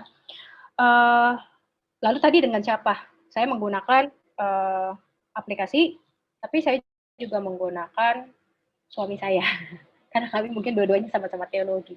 Akhirnya seringkali kami berefleksi, berdebat bersama, berefleksi bersama, berbagi tentang nilai-nilai yang kami pelajari dari Alkitab. Menurut kamu Tuhan yang ngomong apa sih? Harusnya kan begini ya. Oh enggak ya. Kadang-kadang kami berantem juga soal itu. Tapi buat saya dia adalah teman untuk berkembang, mengembangkan daya pikir saya, daya refleksi saya, berdiskusi, mempertanyakan segala sesuatu, menjadi kritis terhadap segala sesuatu, bukan sekedar mempertanyakan saja, tapi menjadi kritis. Dan beliau adalah rekan yang luar biasa buat saya ya. Mau kapan dilakukannya? Mau pagi, siang, sore gitu ya. Atau malam.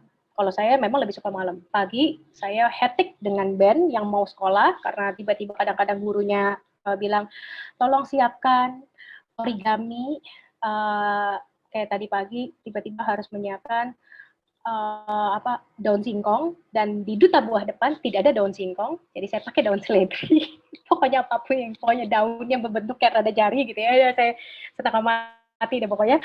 Dan itulah paginya kami gitu ya. Jadi saya nggak mungkin tuh saat teduh di saat hektik seperti itu, belum suruh dia makan, masak pagi, suruh dia sekolah, suruh dia duduk di depan laptop sambil ngedengerin gurunya dengan tenang, bukanlah waktu yang baik buat saya untuk berefleksi. Saya biasanya malam ketika dia sudah tidur, saya pakai waktu sebentar untuk berefleksi, atau ketika justru dia siang sedang bermain, saya pakai headset dan saya coba untuk menulis.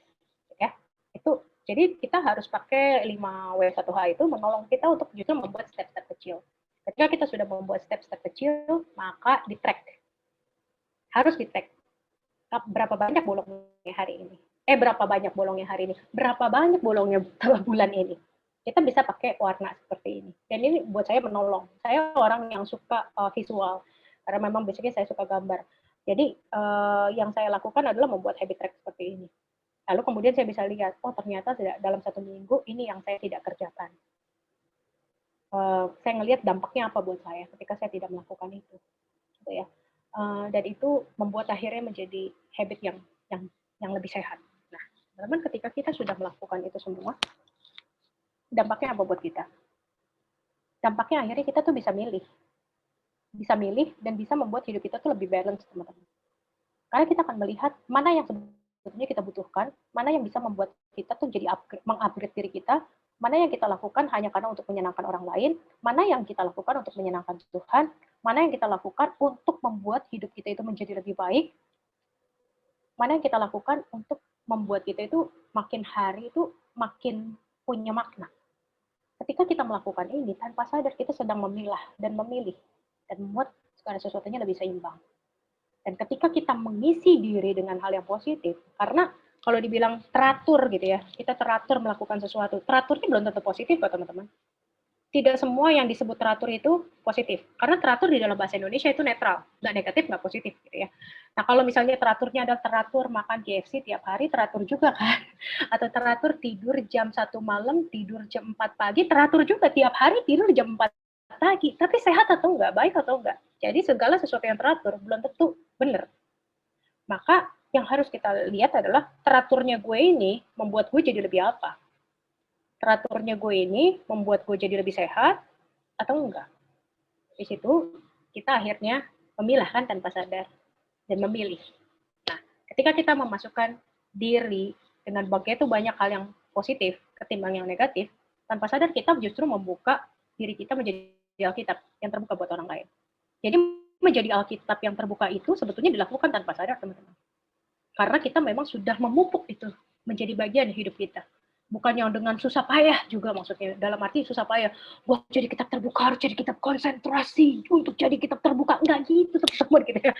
Menjadi kitab terbuka adalah sesuatu yang memang kita lakukan dari hati. Bahkan tanpa, bukan nggak sadar ya, tapi menjadi sesuatu yang udah menjadi bagian hidup kita. Tanpa keterpaksaan. Dan itulah sebetulnya arti menjadi kitab yang terbuka. Dan menjadi kitab terbuka bukan hanya ketika kita ada di luar.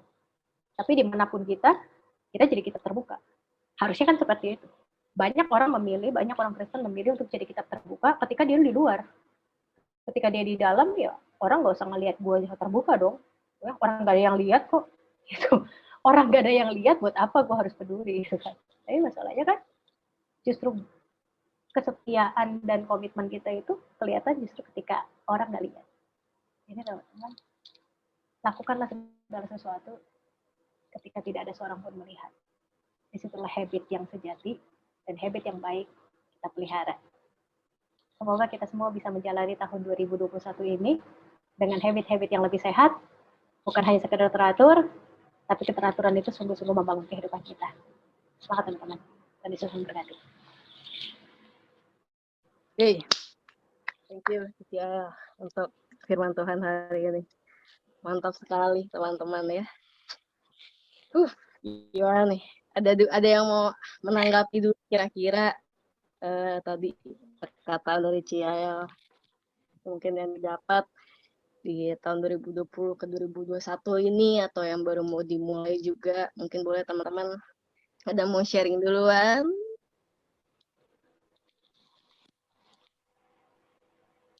Kalau nggak saya dulu. Ada kan nih? Ya udah. Saya dulu. Saya udah panas juga tuh pas dengerin Ciel. Waduh, menarik nih. Jadi hari ini menarik juga nih, Ci. Hari ini aku mau cerita juga nih. Hari ini tuh ada teman sekolah aku, ada teman kantor aku, ada teman-teman gereja aku ya, itu kalian. Jadi kayak akhirnya aku happy juga dan aku jadi merefleksikan beberapa hal tadi dari firman yang Cici bawain.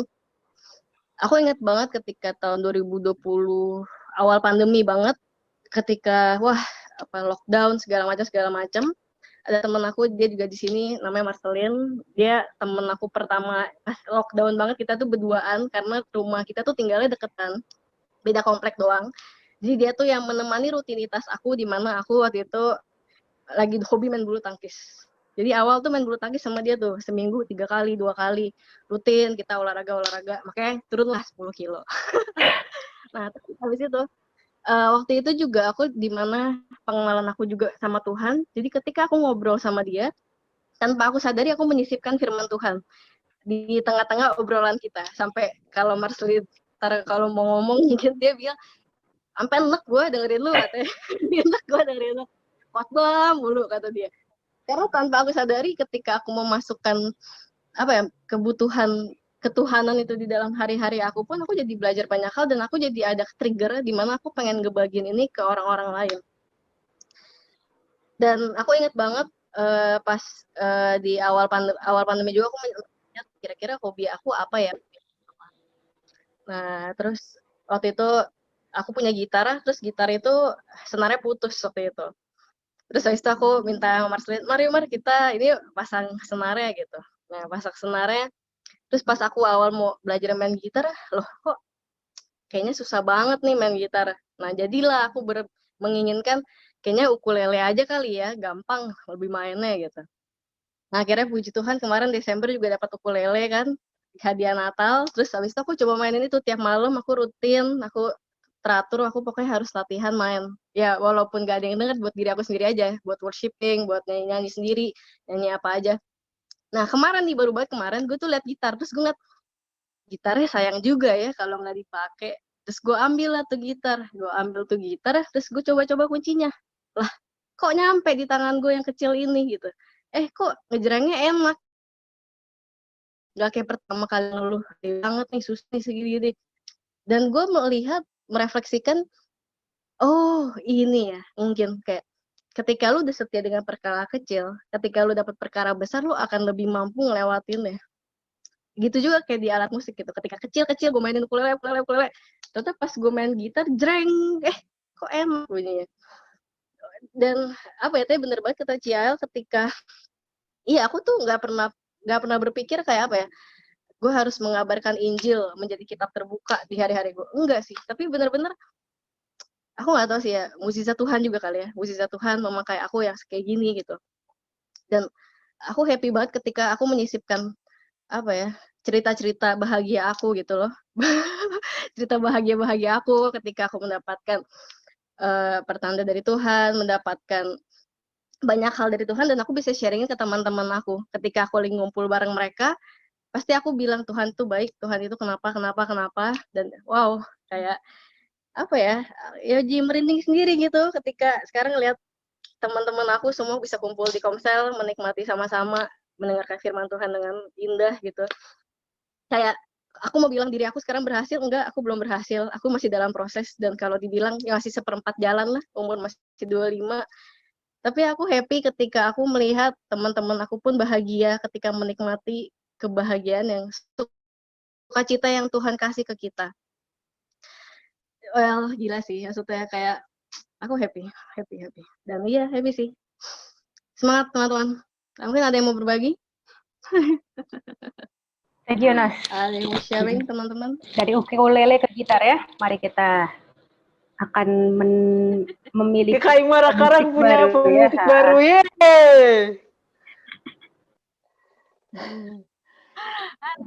Itu lucu sih, lucu.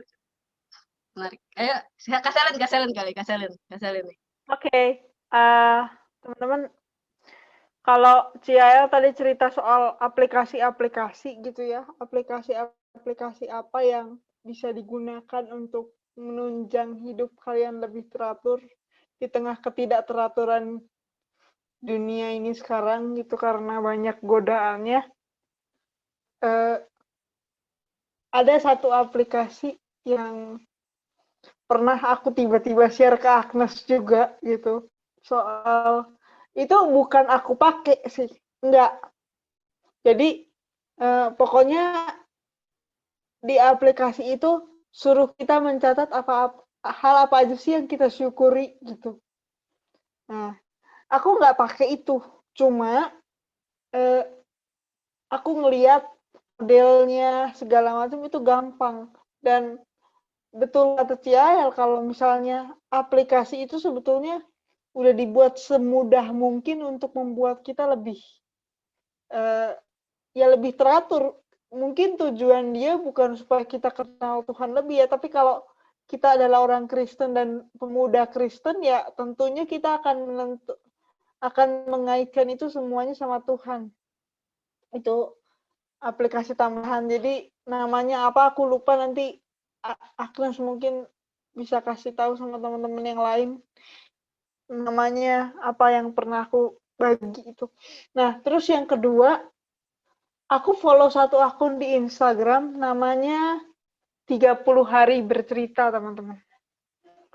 @30 hari bercerita. Jadi ini ceritanya menarik. Jadi aku punya perjalanan keren berteman dengan satu orang pendeta dari Bekasi Timur. Itu kalau teman-teman tahu pendeta Tessa itu ngobrol-ngobrol cerita sama aku, lalu dia bilang, kamu senang cerita aja.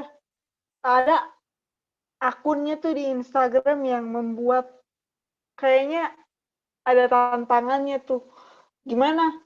Aku bilang gitu. Tiap kali awal tahun itu ada challenge-nya gitu, suruh cerita hari ini ngapain, hari itu ngapain, gitu-gitu. Lalu aku bilang, sekarang udah tanggal 25, aku bilang gitu. Telat dong. Enggak, ini bukan lomba kok, silahkan dicoba dulu. Nah, jadi itu lucu aturan mainnya. Setiap kali tanggalnya genap, kita harus cerita sesuai dengan tema yang dia kasih. Tapi setiap tanggal ganjil, kita bisa cerita bebas apa aja, tapi kasih hashtag yang dia kasih, dan mention akunnya dia, gitu. Kalau akunnya nggak di private, akan di repost sama dia. Terus teman-teman yang nulis di situ akhirnya jadi teman, gitu-gitulah. Nah, aku ngikutin program itu, tapi aku punya Instagram masih tetap di private karena aku nggak berani untuk buka untuk semua orang, ngeri. Karena sekarang di private aja ada 10 orang setiap hari yang follow aku dan aku nggak kenal itu siapa, aku ngeri banget gitu. Nah, terus tapi bercerita itu juga menuangkan pikiran, itu gak perlu dilatih, teman-teman. Jadi mengisi hari salah satunya, ya walaupun kita punya teman namanya Hari ya di sini, tapi mengisi hari-hari kehidupan kita bisa dengan berbagai cara, termasuk dengan cerita gitu. Di cerita itu juga pasti menceritakan tentang seberapa dekatnya kita sama Tuhan, gitu sih. So, semangat untuk melakukan kegiatan-kegiatan penting di dalam hidup.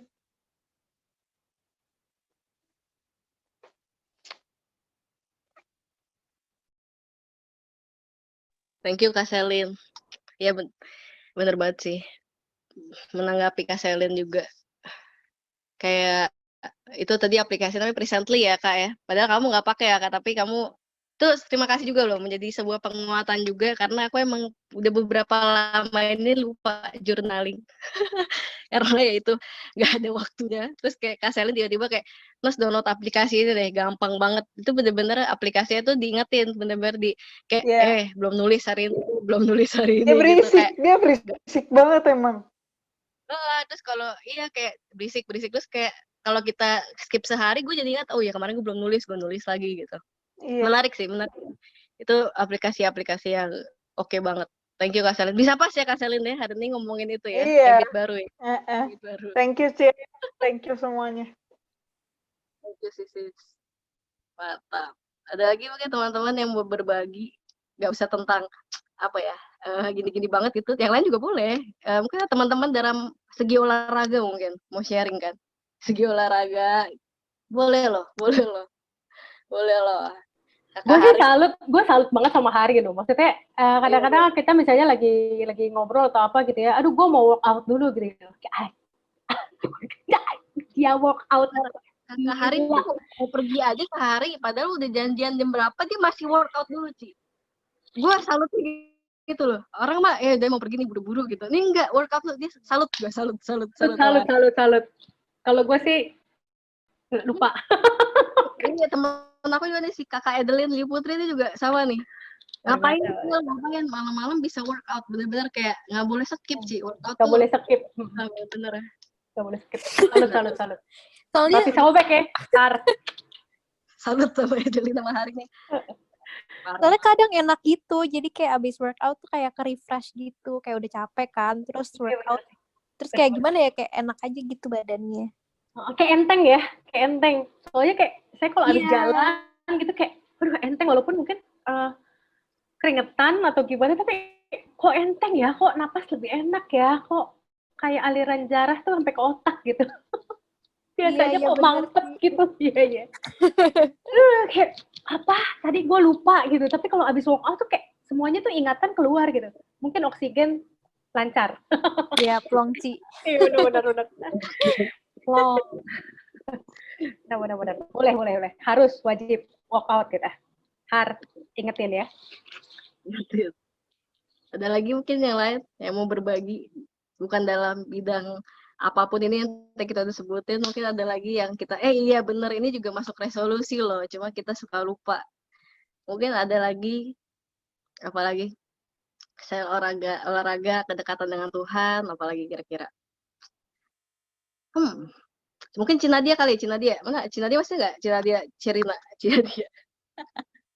Cina dia mah itu aja barengan tiap hari itu pokoknya Siap. sebelum kan pokoknya udah lama banget nggak baca kan. Tiba-tiba baru sebenarnya bukan karena ganti tahun sih, bukan, cuman random aja tuh tiba-tiba kepikiran kayaknya udah lama nggak baca. Terus jadi pengen baca kan. Jadi sekarang kalau pagi belum baca nggak mau bangun dari ranjang, pokoknya mesti diranjang supaya gue nggak kelupaan lagi. Biasanya kan gue menyisakan waktu kan, bukan menyisihkan waktu. Mantap. Jadi mesti pokoknya sebelum gue bangun dari ranjang mesti baca dulu, meskipun belum semua sih. Kadang-kadang kan ayatnya itu bisa misalnya apa sih namanya itu pasal ya, misalnya 2 pasal. Aduh pagi-pagi belum bangun banget itu buat bacain 2 pasal, jadi bacain renungannya aja, ayatnya agak. Cuma kalau ayatnya pendek dibaca. Lama-lama jadi baca semua lah. Dikit-dikit jadi bukit cuat, nggak apa-apa. Yang penting awalnya udah ada dulu Niat. benar kan, mantap. Keren loh ini, Aplikasinya gue taruh di depan, jadi benar. nggak usah buka yang lain, langsung di depan gitu. Betul. Saya benar, itu salah satu tips and triknya juga benar. Taruh di aplikasi depan biar langsung kelihatan. Ya, Jadi akhirnya Cici pakai apa? bener aplikasinya jangan ditaruh di folder teman-teman, jadi kelihatan terus dan buka terus. Bener, aku juga lakuin itu kok. Termasuk dijadiin ini ya, apa sih kalau Harus ditaruh di home screen dan paling cepat kelihatan. Betul. Iya. Betul. Gue pakai Jadi daily bird biasa sih.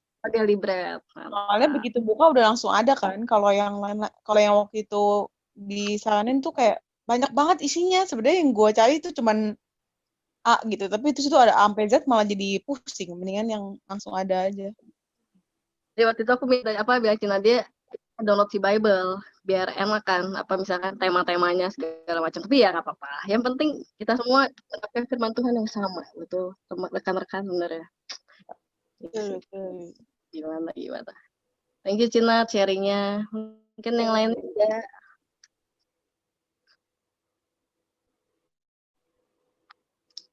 Ada yang mau menanggapi? Najos ada nggak? Najos, Aldo. Cicaca. Ada nih. Mau menanggapi nggak kira-kira? Tata nih suka banyak ceritanya. Itu sabar. Justru Tata disiapin di belakang sih. Jadi kita tuh maksudnya gue tuh aku kan Oke. paling belakang Ya. kira-kira kan. Ada nih. Kostif nih pendatang baru nih, coba Kostif. Ada nih, Kostif. Aduh, nggak ada. Jangan kostifnya hilang. Adlin. Mungkin Mas Len atau Kevin mungkin mau sharing Enggak apa? hilang. Oh enggak. Silakan Kostif. Apa ya mau kalau aku sih yang kerasa banget, kalau nggak tahu bilang resolusi apa enggak, tapi yang ini yang kita lakukan sekarang Itu betul. apa yang bikin online itu loh ya. Itu kan dari kalau aku pribadi nggak nyangka, maksudnya dari benar-benar nggak tahu, terus ya tapi dengan pertolongan Tuhan bisa lama-lama makin berkembang gitu.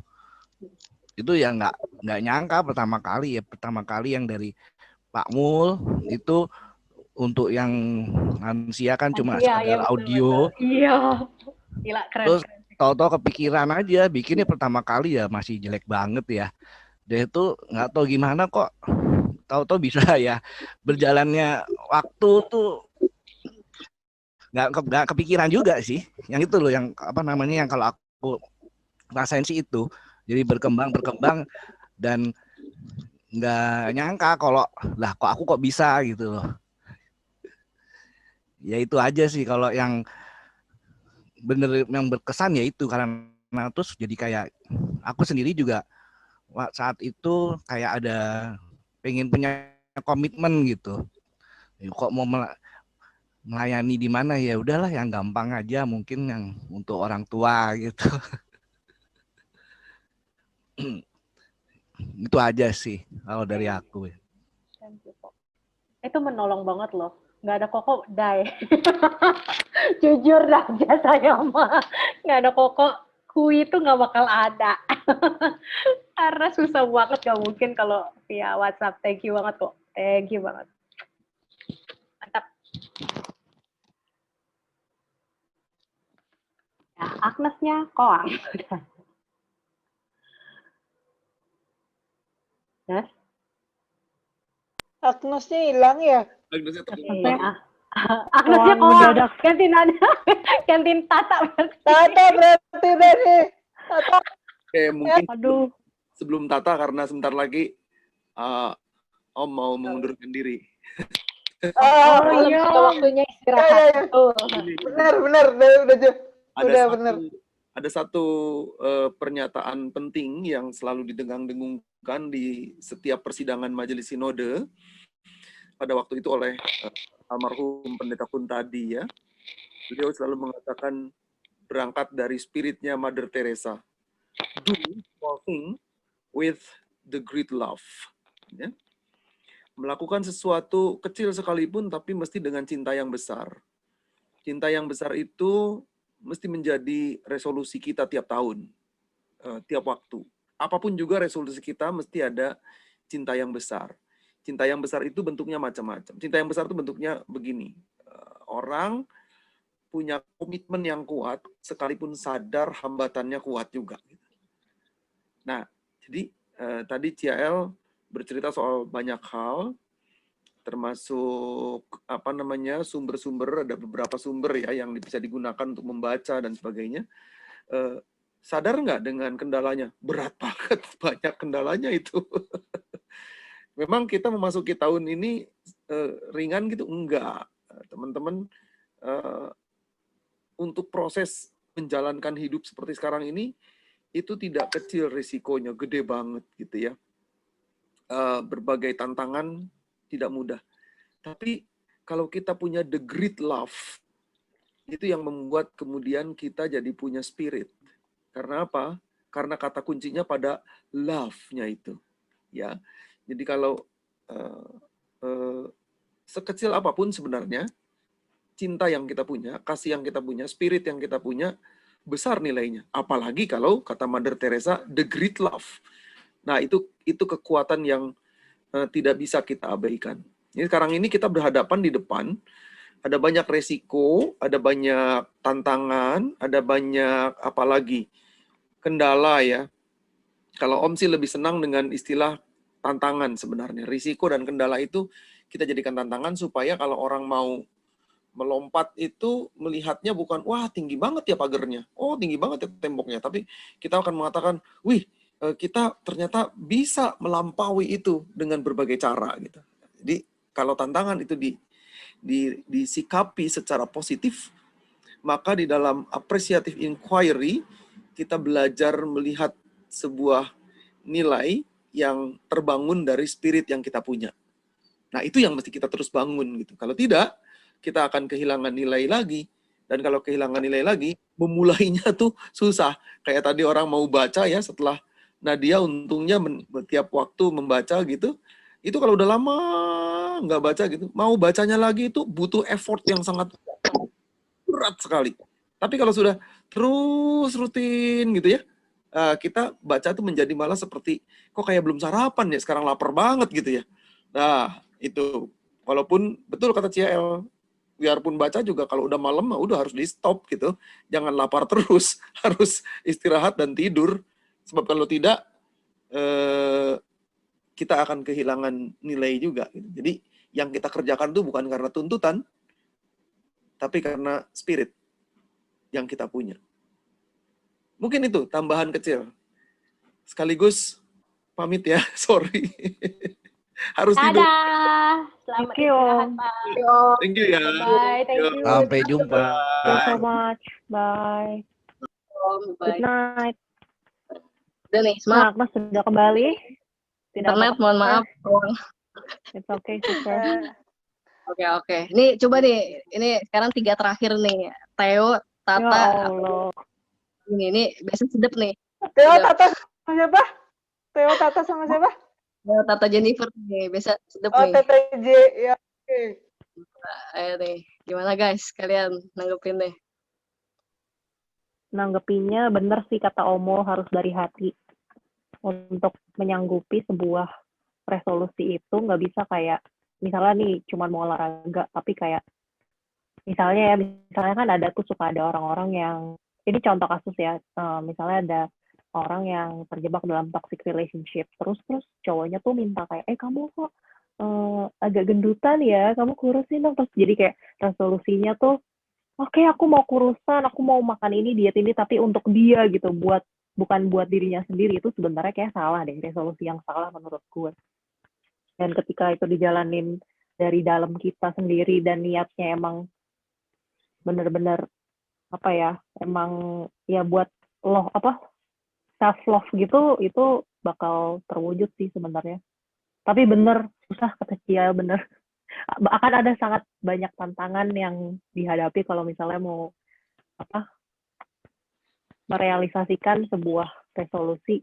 Beneran deh, kayaknya rata-rata dalam setiap pergantian tahun baru, sebagian besar pasti berujung pada wacana tidak dilakukan. Kenapa ya susah banget, kayak susah aja gitu. Atau cobain aja pakai yang tadi. Jadi kalau gua ngelakuin ini, efeknya apa? Nah, gitu. iya. Kita bikin ininya sendiri gitu. Jadi kita langsung Kayak journalingnya gitu ya, Cia, biar lebih rapi kayak. Jadi kalau dibaca lagi kan kayak, oh wow, gue udah dalam 3 bulan udah gini-gini. Iya sih.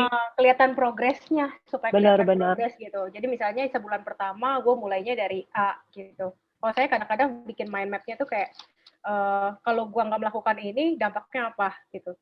Karena ternyata saya selalu perhatiin, misalnya belum saat teduh itu sampai sore atau sampai malam tuh kayak mood jelek, cepet marah sama Ben, cepet kesel, nggak tahu kenapa gitu, kayak nggak ada yang nuntun gitu, kayak hidup gue kok gitu. Jadi ujungnya ngeluh gitu ya. Ya, dan itu kayak jadi kode buat saya sendiri. Tapi itu di buku saya sendiri gitu. Kalau enggak ini yes apa gitu, no apa gitu, kayak bikin apa ya, tahu lah kayak ya gitu. Dan begitu ngeliat lagi, oh iya benar ya, nggak boleh back on track. Iya, kalau kayak pas baca lagi bisa jadi reminder gitu ya, Cia. Jadi reminder. Dan kalau bisa itu kayak ditulis terus ditaruh di post-it di depan meja kita atau di tembok gitu kan, yang tiap hari oh ya harus kelihatan gitu, harus kelihatan. Jadi tembok tuh nggak pernah mulus. tempel post-it. Yang udah kelar dicabut, gitu. Yang belum tempelin lebih gede. Iya, tempel sticky note tak tuh dinding putih tak warna-warni ntar. Iya. Menolong. Asli. Oke dah. Thank you Tata. Yo, semangat teman-teman semuanya menjalani resolusi. Theo Prispanki nih, mungkin Theo Prispanki. Sedap nih, coba. Theo biasanya Prispanki. Oh gitu tiba-tiba. Coba nih, Theo nih. Bentar. Ada sih paling sharing cerita ya dulu. Mungkin gak relate ke teman-teman karena ini pengalaman kayak khotbah dan lain-lain. Dulu waktu zaman kuliah itu kalau ngerjain khotbah atau apa, kadang-kadang tuh suka last minute. Terus juga kayak ini jujur, ini pengakuan ya. Gue pernah khotbah di Bekasi dulu waktu kuliah, dan gue kerjain khotbahnya tuh di kereta pas jalan ke sana. Lalu dan itu menjadi habit gitu ya. Lalu suatu saat ketika praktek di salah satu jemaatnya bukan di sini, bukan di Jakarta, ada di luar kota, berjumpa dengan seorang oma yang ramah banget gitu ya. Dan kebetulan cukup sering waktu itu datang ke 2 pagi, dan gue selalu pimpin 2 paginya tuh ada renungannya gitu. Dan dia tuh selalu nyatet semuanya. Dan suatu ketika ya gue ngeliat lah, maksudnya catatannya dia tunjukin, saya selalu catat renungan kamu dan segala macam. Itu tuh kayak bahkan ya kadang-kadang gue siapin, kadang-kadang yang kayak apa ya, gue ngomong apa ya, oh ya terus buka Alkitab, oh dari sini berangkat gitu kan, langsung khotbahin jadi beres gitu. Lalu ketika sampai ke pengalaman seperti itu, melihat bahwa ada seorang yang benar-benar dia datang mau dengar firman, apapun itu Tuhan yang ngomong gitu ya, entah itu persiapan apa enggak, apa yang membawa, dia nggak peduli, pokoknya itu firman Tuhan buat dia. Itu tuh bikin gue tertohok gitu. Dan dari situ gue belajar untuk gue harus memaknai setiap kesempatan itu dengan baik. Gue harus menggunakan setiap kesempatan gue untuk menyampaikan firman Tuhan itu dengan serius. Dengan serius itu bukan berarti lo harus keren, bukan berarti harus menggugah sampai orang tuh kayak, oh gila keren banget, kayak enggak. Tapi yang sesuatu yang benar-benar apa yang ingin Tuhan sampaikan gitu loh melalui seorang hamba. Jadi semenjak saat itu, gue kemudian berusaha untuk apapun itu, sekecil apapun, di komunitas yang kayak gimana yang gue gak kenal, mau itu di persekutuan gereja, mau itu di kampus, mau yang 50 orang, 80 orang, Natalan, sampai yang cuma 2 orang pun, jangan lihat itu gitu loh. Lihatlah bahwa lo sedang menyampaikan sesuatu hal baik. Karena ada oma-oma lain yang seperti itu dimanapun kita berada, yang emang cuma paling tahu ada firman Tuhan gitu. Maka lakukanlah segala sesuatunya dengan sungguh-sungguh, mempersiapkan diri dengan baik. Ya demikian pengakuan dosa saya. Mari kita menyanyikan Ampuni aku Tuhan. Bukan Tuhan Yesus. Thank you. Benar banget. Thank you. Gimana Kak Selen? Gue juga kayak gitu. Jadi ketika lihat catatan orang, pusat ini nyatet, berarti gue nggak boleh ngulang materi yang sama nih. Kalau ngulang pasti dia tahu, dan dia nggak peduli persiapan kita kayak apa. Udah. Benar. Nggak persiapan main-main. Ini bener. Anak STT tuh gitu emang. Mantap. Benar sih. Mengalaminya nggak? Kalau gue sih iya. Thank you. Siap. Thank you Teh, thank you Tata tadi. Thank you banget. Iya benar sih. Super. Jen, gimana Jen? Mau menutup Jen? Ya, kalau dari aku, resolusi itu sebenarnya harapan sih. Benar kata bahwa kalau misalnya resolusi itu kita harus menjalankan itu dengan sepenuh hati, dengan ketekunan, biasanya seperti itu. Tapi yang mau kasih jelasin. Maksudnya aku mau sharing dikit ya, masalah kalau misalnya harapan tidak sesuai dengan yang kita harapkan, jangan kecewa. Boleh kecewa boleh, tapi kita tidak boleh larut dalam kekecewaan itu. Kita harus bangkit dan kita harus menjalani kehidupan itu karena Tuhan punya rencana jauh lebih besar daripada apa yang kita harapkan. Itu aja. Mantap. Jadi pada Keren. Ini rekan-rekan 9 to 5 saya sih mantep loh nih tahun 95 nih. Keren loh. Proses 2020 mantap. Betul. Oke, thank you banget rekan-rekan yang udah sharing. Mungkin yang belum sharing kan baru pertama kali nih ya, baru meraba-raba nih kita ngomongin apa sih. Semoga kalian lanjut terus deh, maksudnya jadi terberkati juga sama sharing-sharing kita hari ini. Oke, kita mau tutup konsel hari ini. CL boleh mungkin kasih closing statement yang untuk penguatan teman-teman nih buat 2 minggu lagi ketemu lagi di konsel tentunya. Sama tutup minggu doa, depan. Thank you. Oh ya minggu depan. Soalnya minggu depan Karena ininya Indonesia Cincia. ya, Bun. Ya. Iya. Jangan lupa kita minggu depan ya. Minggu depan. Minggu depan udah Februari ya, Bun. Bener nih. Februari. Aduh, time flies. Teman-teman, jangan pernah merasa kita bisa sendiri. Ketika kita mau membuat sebuah resolusi kita pun, kita butuh orang lain. Bukan cuma diri kita sendiri. Yang pertama pasti Tuhan, yang kedua adalah komunitas. Jadikanlah kita semua ini sebagai komunitas bagi satu sama lain. Selalu senantiasa berpikir secara positif dan selalu menopang, menolong, merangkul satu sama lain. Karena setiap kita pasti berdiri di sepatu yang berbeda. Dan kita mungkin punya masalah yang berbeda. Bukan berarti ketika kita sedang tersenyum sekarang, hati kita lagi nggak menangis, belum tentu. Ya, jadi jadilah teman bagi satu sama lain yang tidak cepat untuk menghakimi ataupun merendahkan ketika resolusi yang satu tidak terjadi, ya bahkan mengalami kemunduran. Tapi jadilah penyemangat, jadilah pendorong, jadilah teman seperjalanan. Dan minggu depan datanglah ke Komsel, karena gimana pun inilah tempat kita untuk bertemu sama-sama. Tuhan Yesus memberkati. Selamat malam. Oke, boleh Ci tutup doa. Kita berdoa. Tuhan Yesus yang baik, kami mengucap syukur kalau pada hari ini kami bisa bersama-sama berkumpul. Kami belajar untuk melihat siapa diri kami. Dalam keterbatasan kami